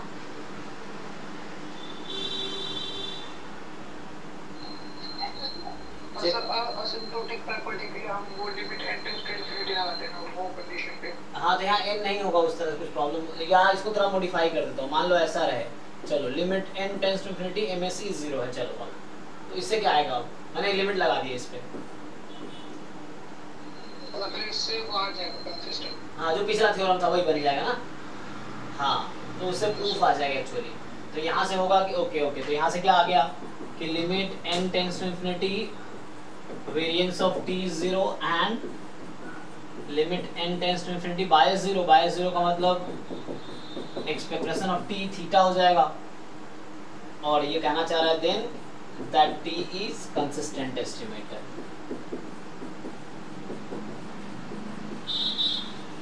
मतलब n रखने पे 0 है। वो क्वेश्चन ये था, यहाँ जो असिम्प्टोटिक प्रॉपर्टी यूज शुरू में नहीं कर रहा था मैं, तो अगर मान लो बिना n के यूज के डायरेक्टली 0 हो रहा है तो कोई दिक्कत ही नहीं है, n की जरूरत ही नहीं तो है। सो t is a consistent estimator, या उसी को दैट इज लिख सकते हो आप कि t converges in probability to theta. चलो ये तो थ्योरम्स थ्योरीज हो गए, थोड़े क्वेश्चंस करके देख लेते हैं।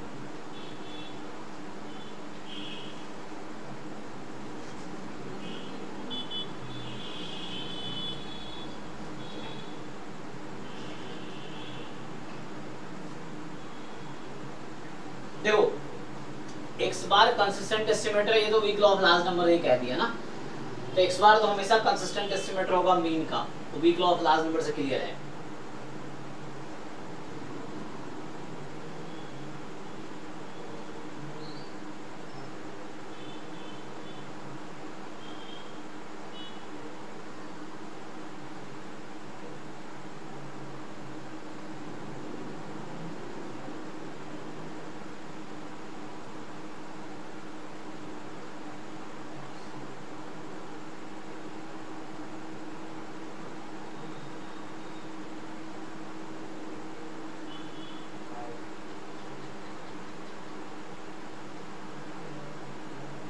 देखो क्वेश्चन ट्राई करो, जैसे मैं पूछूं अगर आपसे कि जैसे क्वेश्चन है कि let x1, x2 up to xn be a random sample from normal theta या म्यू कॉमा सिग्मा स्क्वायर ले लो, म्यू कॉमा सिग्मा स्क्वायर, ठीक है। अब तो देखो सिंपल, आप ये जानते हो कि x बार इज, हम जानते हैं कि x bar is consistent estimator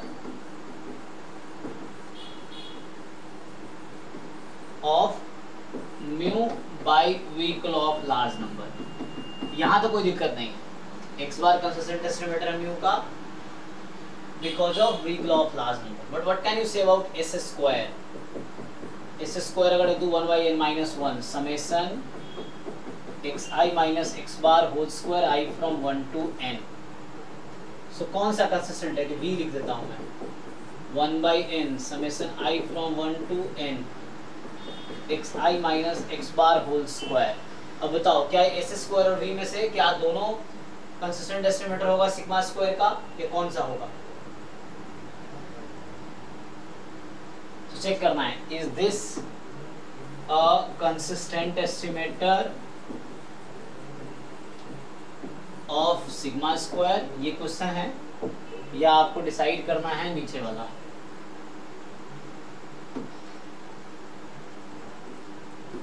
ठीक है, सो बताओ इन दोनों में से कौन सा होगा?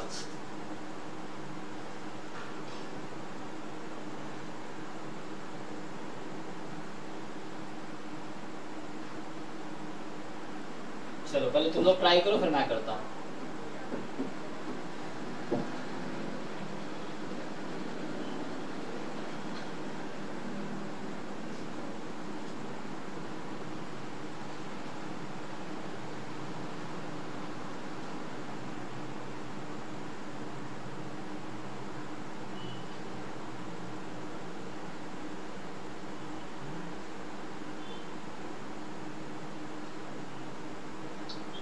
So V is not unbiased for sigma square. तो अनबायस्ड होना जरूरी भी नहीं है ना, कंसिस्टेंट होने के अनबायस्ड होना जरूरी नहीं है। एसिम्प्टोटिकली अनबायस्ड है तो ओके है, देखो ऐसा है तो ओके है।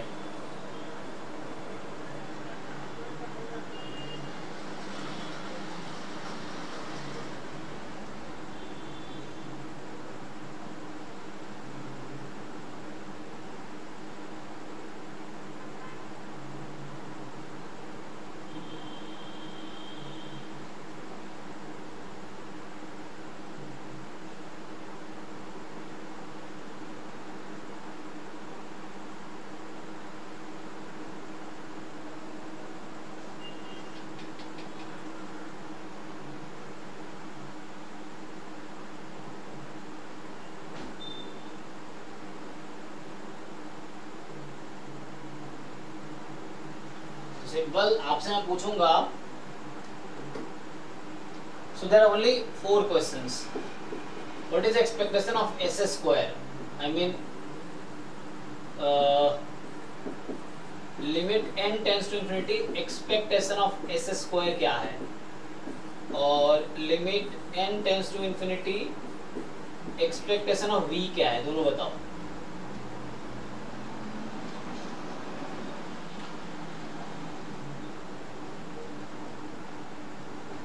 Expectation sigma square expectation of s square, ये सिग्मा स्क्वायर है, हाँ, और ये वाला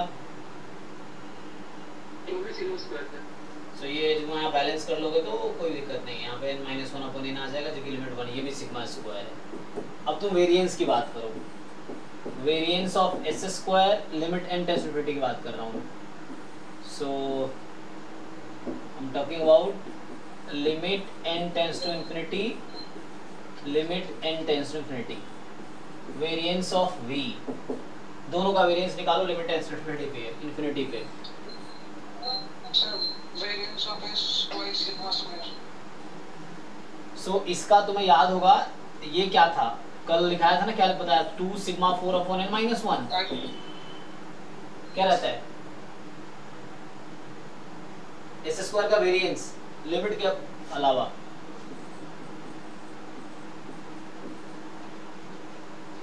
to sigma 4 upon n minus 1 वो उस फॉर्मूले से आ जाएगा। ये कैसे आएगा, ये इस फॉर्मूले से आएगा तो हमने यूज किया था ना आज।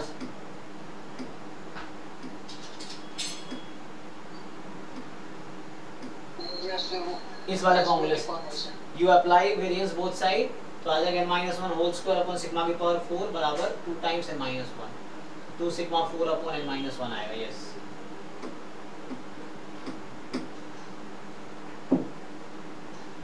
सो 2 sigma 4 upon n-1, n times infinity लगाओ कितना आया 0।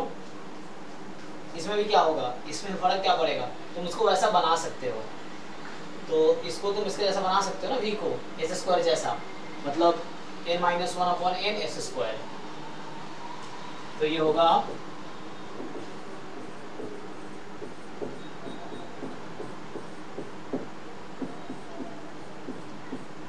चेक करो, समझ आ रहा नहीं आ रहा क्या बोल रहा हूं मैं। हमने क्या किया, v को मैं लिख सकता हूं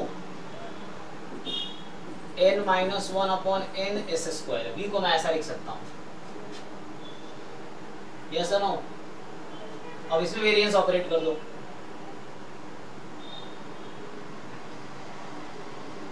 ओके अब बताओ दोनों का आंसर, इसका आंसर क्या होगा डिनोमिनेटर का,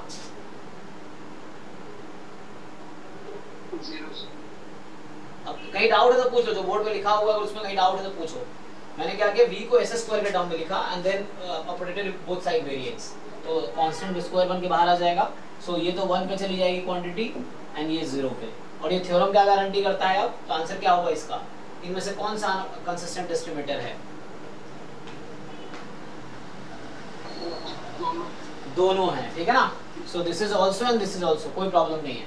जबकि ये अनबायस्ड है, ये अनबायस्ड नहीं है, लेकिन अनबायस्ड होना जरूरी नहीं है, अनबायस्ड हो भी सकता है कंसिस्टेंट, अनबायस्ड नहीं भी हो सकता है। कंसिस्टेंट होना जरूरी नहीं कि अनबायस्ड होना या ना होना जरूरी है, एसिम्प्टोटिकली अनबायस्ड होगा बट अनबायस्ड होना जरूरी नहीं है। तो ये क्वेश्चन है, इस तरह से एमएसक्यू बना जा सकते हैं उस तरह से। तो थोड़े क्वेश्चंस देख लो गेट रूट वाले, देखते हैं जरा प्रैक्टिस के लिए।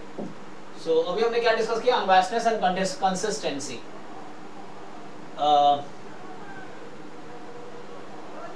इफिशिएंसी डेफिनेशन बता ही देता हूँ। इफिशिएंसी का मतलब ये है कि जिस एस्टिमेटर का वेरिएंस कम है वो ज्यादा इफिशिएंट है, सिंपल। तो बाकी हम अगले क्लास में करेंगे, डेफिनेशन बताया तो फिर क्वेश्चंस करते हैं। तो इफिशिएंट का एक्चुअली मतलब ये है कि इफिशिएंसी ऑफ एस्टिमेटर ये है, efficiency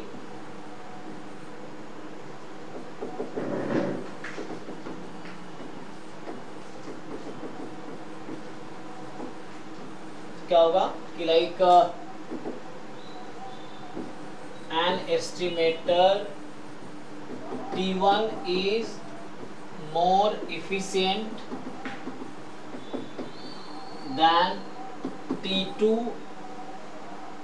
if and only if variance of T1 is less than variance of T2। Simple, जिसका वेरिएंस कम है वो ज्यादा इफिशिएंट है। और एक वर्ड आता है रिलेटिव इफिशिएंसी, क्या होती है। So relative efficiency of T1 with respect to T2, तो ये हमेशा तुम लिखोगे variance of T2 upon variance of T1, ठीक है।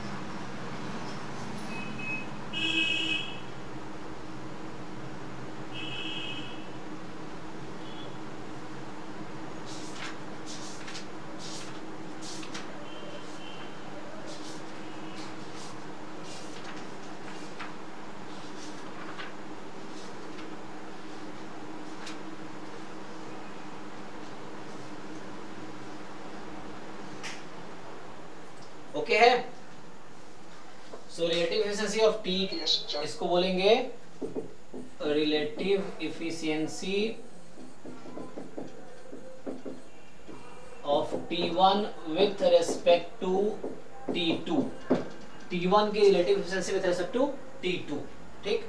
तो इस तरीके से है relative efficiency of T1 with T2। तो अभी तो हमने क्या क्या देखा आज कि अनबायस्डनेस क्या है, कंसिस्टेंसी क्या है, और रिलेटिव एफिशिएंसी क्या है, इस पर क्वेश्चंस करते हैं अभी जो जैम या गेट में आए हैं, देखते हैं, या सीयूईटी का ढूंढना पड़ेगा, तो मैं कलेक्शन बनाता हूँ तो फिर देखते हैं।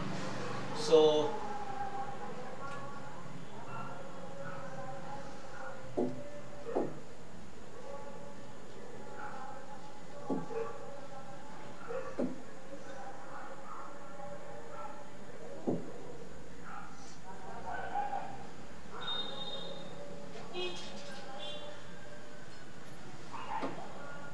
चलो पहले तो कंसिस्टेंसी के कुछ क्वेश्चन देख लेते हैं।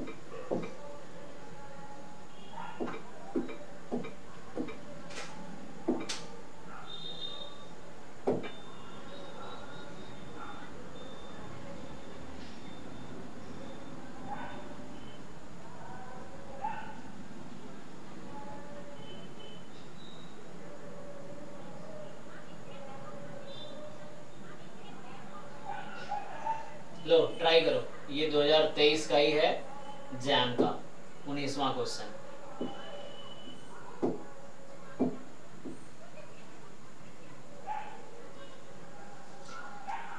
दिख रहा है तुम लोग को? नहीं दिख रहा है शायद, ये स्क्रीनशॉट ले लो क्या इसका, देखो तो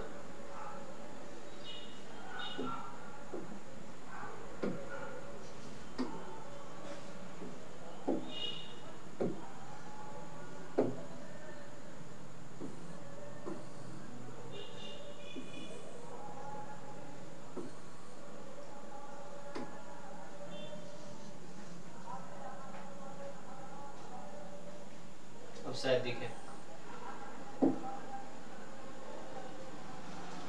देखना वाटर मार्क डार्क लगाया है ना।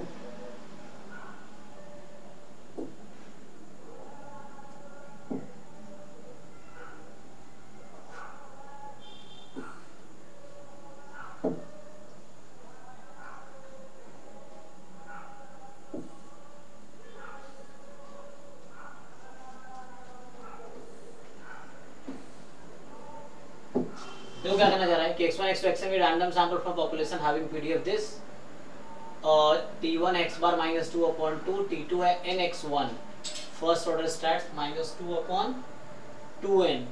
तुमसे पूछ रहा है कि which of the following statement root, कौन सा कंसिस्टेंट है कौन सा कंसिस्टेंट नहीं है।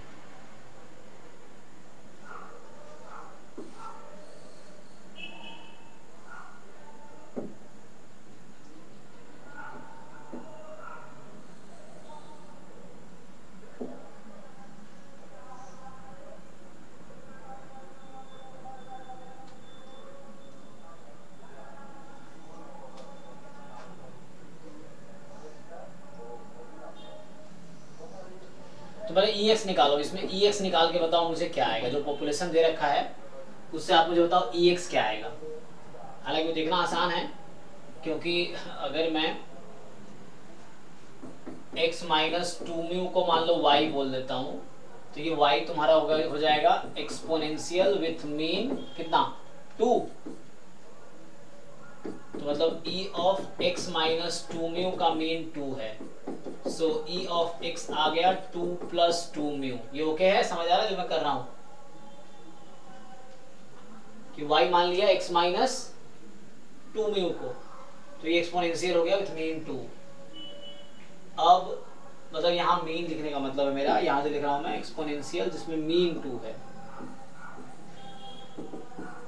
ये है।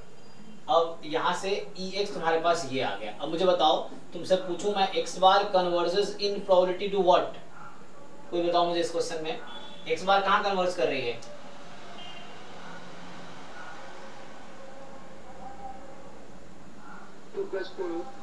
Yes 2 plus 2 mu. अब 2 को इधर बुला लो, तो x बार माइनस 2 और अपॉन 2 से डिवाइड कर दो, तो ये कहाँ कन्वर्ज करेगी म्यू पे। तो ये हो गया, मतलब ये T1 इज ओके है कि T1 कंसिस्टेंट तो है, तो ये बोल रहा है T1 नहीं है तो ये आउट हो गया, ये कह रहा है T1 नहीं है तो ये आउट हो गया, तब ऑप्शन ए या सी होगा। ठीक, कैसे कंसिस्टेंट देखिए मुझे कि this convergence probability to mu, और मुझे पता है weak law of large number से कि x bar converges to EX, तो मैंने 2 को इधर बुला लिया, 2 से डिवाइड कर दिया, तो पहला ऑप्शन हो गया। अब सेकंड पे आते हैं, मतलब T1 के बारे में हो गया, T2 के बारे में सोचते हैं। अब देखो यहाँ पे ध्यान से, फिर से मैंने x मैंने लिया था x माइनस 2 म्यू को y, तो देखो अगले पेज पे मैंने x माइनस 2 म्यू को लिया था y, और y है एक्सपोनेंशियल विथ मीन 2, या मैं एक्सपोनेंशियल इसके बजाय पीडीएफ लिख देता हूँ। तो इसका पीडीएफ है y का पीडीएफ लिख रहा हूँ मैं, हाफ e की पावर माइनस वाई बाई 2, यही बना है, तुम चेक कर लो। तुम x माइनस 2 म्यू को y रख के देख लो, यही बनेगा 1/2 e की पावर y बाई 2।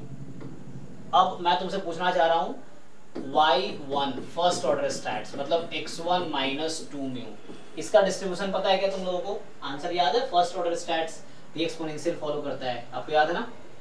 तो बताओ क्या होगा डिस्ट्रीब्यूशन। मैं ये पूछना चाह रहा हूँ कि फर्स्ट ऑर्डर स्टैटिस्टिक्स का डिस्ट्रीब्यूशन क्या आएगा यहाँ पे। एक्सपोनेंशियल ही होता है, पता है हमें, तुम करके भी देख सकते हो अपने तरीके से। बताओ क्या आएगा पीडीएफ।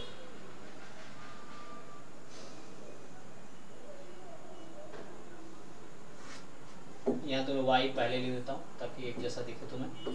तो y है x माइनस 2 म्यू, उसका डिस्ट्रीब्यूशन वो है। किसी को आइडिया है कि नहीं?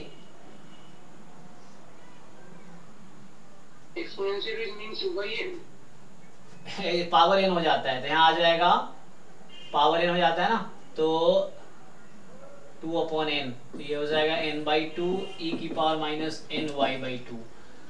मतलब होता क्या है, जैसे तुम सीडीएफ क्या लिखते हो, e की पावर माइनस y/2 होता ना, तो जब तुम निकालोगे तो ये ऐसा आ जाएगा माइनस ny/2 आ जाएगा। डिफरेंशिएट करोगे तो क्या आएगा n/2, ये आता है, पावर n हो जाता है। यूं समझ लो, आपको याद है ना फर्स्ट ऑर्डर स्टैट्स का सीडीएफ क्या होता है, 1 माइनस सीडीएफ की पावर, सीडीएफ की बात कर रहा हूँ, पावर n ना।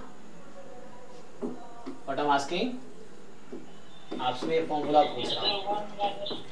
यस, 1 माइनस ये होता है ना, हाँ, तो ये मैं कह रहा हूँ पावर n हो जाएगा, तो ठीक है, n पावर n कर दिया जिसमें 1 माइनस सीडीएफ लिखोगे तो ये आएगा हाफ e की पावर जो लिखा हुआ है y/2, इसकी पावर n हो जाएगी, और हो के फिर वो मुझे वो चाहिए, तो एट द एंड यही आएगा जो मैंने लिखा है ना। थ्योरम है एक्चुअली ये, तो प्रूफ में दिख रहा हूँ, तुम्हें थ्योरम याद होगा फर्स्ट ऑर्डर स्टैट्स, तो ये आएगा एक्चुअली। अब मेरा क्वेश्चन यहाँ पे ध्यान दो, अब मुझे बताओ expectation of first order statistics क्या है y1।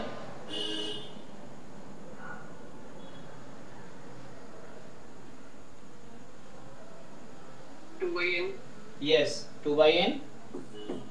अब ध्यान से देखो, y1 मैंने नाम दिया, क्वेश्चन में कहीं y नहीं था, वो y मैंने नाम दिया अपने कंफर्टेबल के लिए, तो वापस रखता हूँ, तो x1 माइनस 2 म्यू का नाम मैंने ये रखा था। अब मुझे कहाँ तक पहुँचना है, जो ऑप्शन बनाया गया है, क्या ऑप्शन बनाया गया है, nx1 माइनस 2/2n। सो तुम क्रॉस मल्टीप्लाई करो, n को इधर बुला लो, या मैं सीधा सीधा वही करता हूँ, तुम सीधा मुझे बताना। तो मुझे चाहिए expectation of nx1 minus 2/2n। बताओ ये किसके इक्वल होगा, तुम खुद ही वो कैलकुलेशन करो आगे।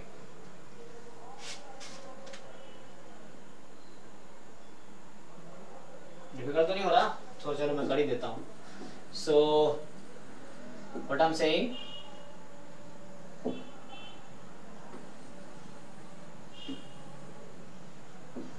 देखो आगे,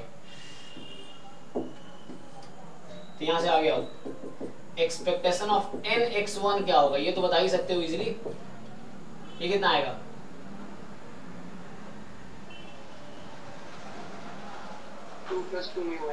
yes 2 + 2n mu.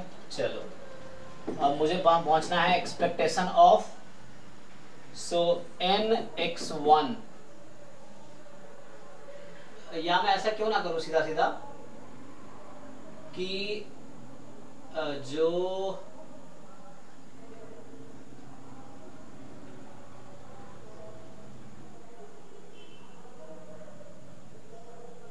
Sir mu ही आ रहा है, अब 2 को लेफ्ट साइड पे लेके 2n से डिवाइड कर लो। यस यस, कितना म्यू आ गया ना।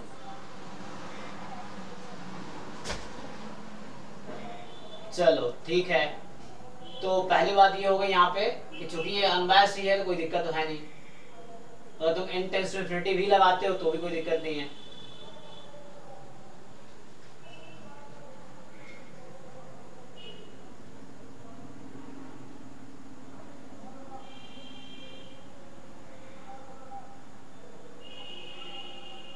ओके, अब यहां से तुम जैसे बताया, जैसे तुमने यहां से मुझे बताए कि जो expectation of first order statistics था वो था 2/n. What is variance of y1? 2/n whole square.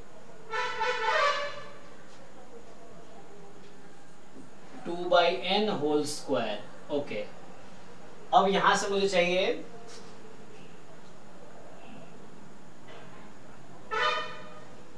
तुम इसको वापस रख दो, है ना.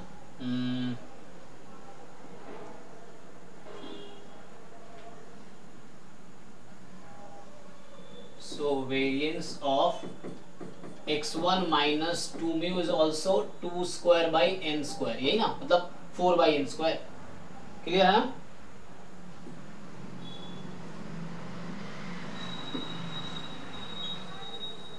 देखो मैं क्या कहना चाह रहा हूँ, मैं कहना चाह रहा हूँ variance of x1 minus 2 mu, ये है 4 by n स्क्वायर. फाइन. या मैं बोलूं कि वेरिएंस ऑफ x1 कितना आएगा,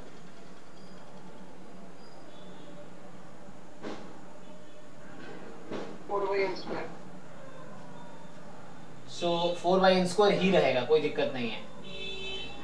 या मेरा जो एम है मैं उस पर चलता हूँ, तो यहाँ से तो ठीक है, वो सेम ही रहेगा, 4 by n स्क्वायर ही रहेगा, कोई दिक्कत नहीं, क्योंकि 2 म्यू का वेरिएंस 0 हो जाएगा.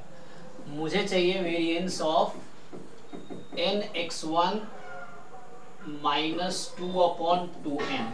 ये चाहिए मुझे अब, variance of nx1 minus 2/2n.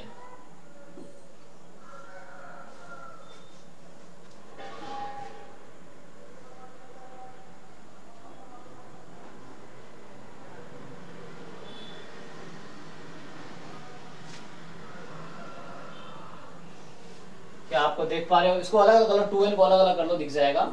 So 1/4 variance of x1, is it, check करो, है ना. 2n से डिवाइड कर दो अलग अलग.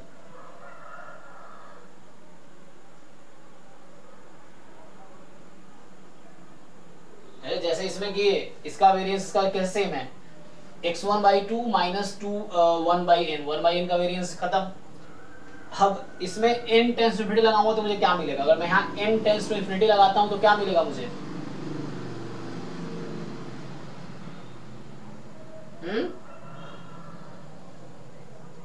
जीरो. हाँ वो यहाँ मैं n टेंस टू 0, तो यहाँ भी मैं n टेंस टू इन्फिनिटी लगाऊंगा 0 ही आएगा. तो कहने का मतलब ये हो गया कि t2 भी ऐसा है कि t2 का मेन में n टेंस टू म्यू आएगा. So expectation of T2 is mu, variance of T2 is 0. कब, as n tends to infinity.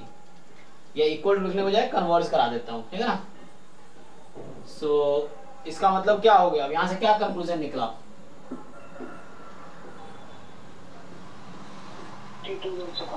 हाँ. तो यहाँ से आपके आंसर आ गए कि इसमें T1 T2 दोनों कंसिस्टेंट है. एक देखता हूँ इफिशिएंसी का क्वेश्चन है क्या, तो ये तो कंसिस्टेंसी में था. और भी क्वेश्चन, देखो प्रैक्टिस के लिए क्वेश्चन चाहिए, मैं फिर से कह रहा हूँ, कहाँ से क्वेश्चन लाओगे, क्वेश्चन वही लिमिटेड मार्केट में है, या तुम अपने प्रीवियस ईयर पे उठाओ, या GATE, NET, JAM, ISS, ISI, है ना, ये सब एग्जाम्स हैं, या CUET वाले या सेंट्रल यूनिवर्सिटीज वाले पेपर. प्रैक्टिस के लिए बुक्स में एग्जाम्पल्स, एक्सरसाइज, जितने प्रॉब्लम करो उतना अच्छा है, बट करना तो पड़ेगा ना. डाउट मैं कलेक्शन बनाता हूँ, मैं कुछ क्वेश्चन दूंगा अभी, तो मैं लिख लेता हूँ, तो मैं नेक्स्ट क्लास में कुछ क्वेश्चंस बना के लाऊंगा, मैं तो भेज भी दूंगा मैं. तो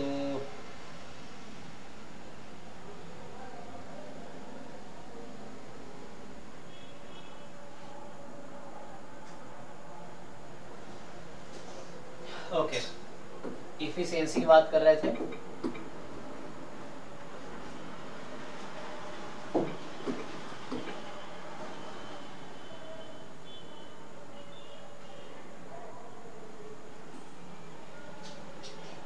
कोएफिशिएंट आ गया,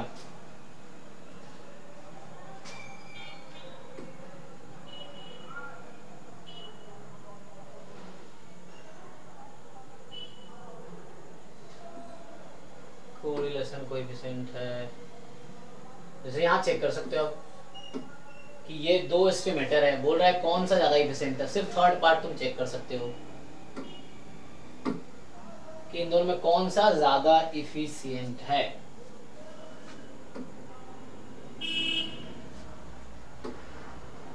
चेक करो, अभी के लिए लास्ट क्वेश्चन रहेगा ये।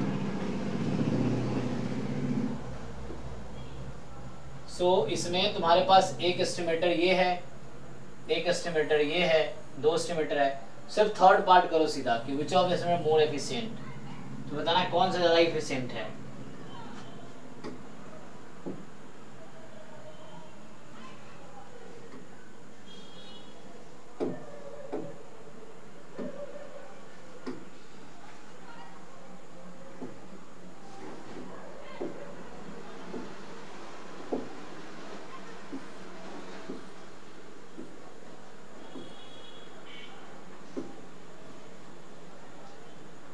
बताओ इसमें कौन सा ज्यादा इफिशिएंट है।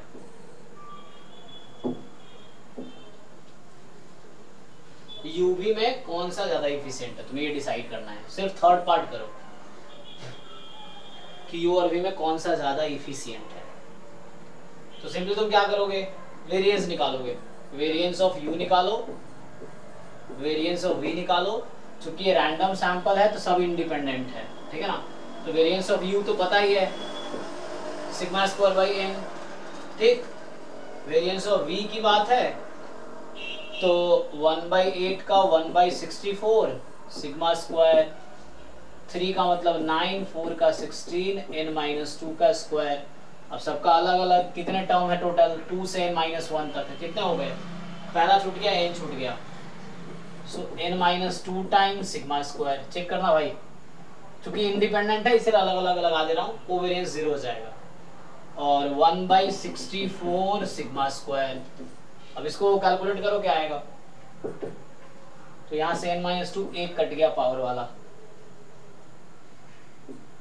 सो 2/64 तो पहला और लास्ट टर्म हो गए, प्लस 9/16 n-2 बचा हुआ है, और इसके बाहर है सिग्मा स्क्वायर।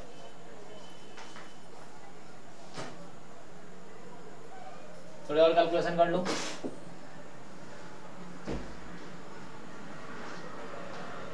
टू से काट दोगे ये 32 हो जाएगा,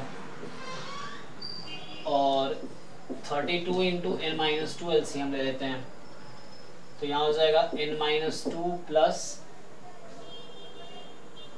32 9 18 18, तो ये आ गया n+16 अपॉन 32 टाइम n-2। अब तुम्हें कंपेयर करना है सिग्मा स्क्वायर बाई दिस या दिस, कौन सा ज्यादा है। तो n को डिफरेंट रख के देखो, मान लो n तुम किससे स्टार्ट करोगे, 2 से ज्यादा रखना पड़ेगा इनको। अच्छा इसने बोला n 4 से ज्यादा लेना है तुम्हें, तो 5 रख के देख लो, पर चेक करो क्या आता है। 16×5 = 21 और 32 × 3, तो 7/32 सिग्मा स्क्वायर आ जाएगा। देखो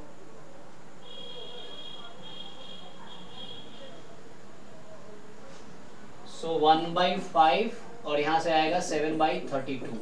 कौन सा लार्जर है, तो इसको 5 से मल्टीप्लाई कर दो और इसको 32 से। अब चेक करो, तो डिनोमिनेटर 7 से 35, ये वाला ज्यादा है।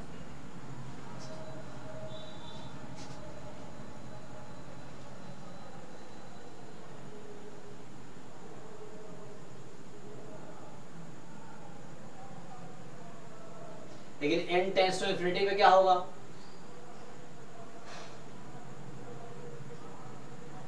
अभी तो वो ज्यादा। चेक कर लो एक बारी,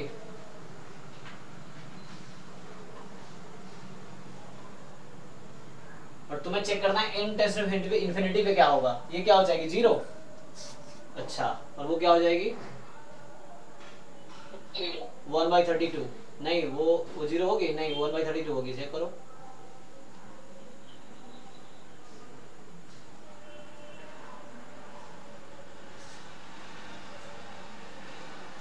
फिर भी वही ज्यादा रहेगा ना। तो आंसर ये हुआ कि वेरिएंस ऑफ u हमेशा कम होगा वेरिएंस ऑफ v से। चेक करो, सो इसका मतलब है u इज मोर इफिशिएंट, ठीक है, तो जिसका वेरिएंस कम है वो ज्यादा इफिशिएंट है, तो U ज्यादा इफिशिएंट है यहाँ पे, तो U इज मोर इफिशिएंट। चलो 8 से 9 मेरी दूसरी क्लास है, तो मैं अभी खत्म करता हूँ। तो आप लोगों का काम ये है कि कुछ क्वेश्चंस आप लोग कोई भी बुक पढ़, सन्ना साहू, गुप्ता कपूर, वीके रॉयतगी में प्रैक्टिस लायक क्वेश्चन नहीं है, थ्योरेटिकल क्वेश्चंस है, कॉन्सेप्चुअल बेस्ड क्वेश्चन उसमें है वीके रॉयतगी में, एंट्रेंस टाइप का क्वेश्चन नहीं मिलेगा, रेयरली मिलता है। तो गुप्ता कपूर में प्रॉब्लम प्रैक्टिस करने के लिए है, प्रसन्ना साहू बुक में है, और भी है, रॉस की बुक है, या और भी कर सकते हो आप, ये तो एंट्रेंस के प्रीवियस ईयर पेपर्स है, बट प्रैक्टिस करना जरूरी है ताकि आपको समझ आए कि अप्लाई कैसे करना है। तो ट्राई करके आना, काज की अनबायसनेस, कंसिस्टेंसी, रिलेटिव एफिशिएंसी, इन तीनों में प्रैक्टिस करके आओ। नेक्स्ट टाइम मैं कुछ क्वेश्चंस लेके आऊंगा, कोशिश करता हूँ। कल भी class same time, daily class है ना, तो डेली है। कल मैथ्स, चलो यही कंटिन्यू करूँ या मैथ्स पर आऊँ, क्या कहते हो? यही सर, इसको पहले खत्म कर लेते हैं ना पूरा स्टैट्स वाला पोर्शन, फिर मैथ्स पे आएंगे, ठीक है? तो ओके, चलो तो आज यही खत्म करते हैं। थैंक यू, मिलते हैं नेक्स्ट क्लास।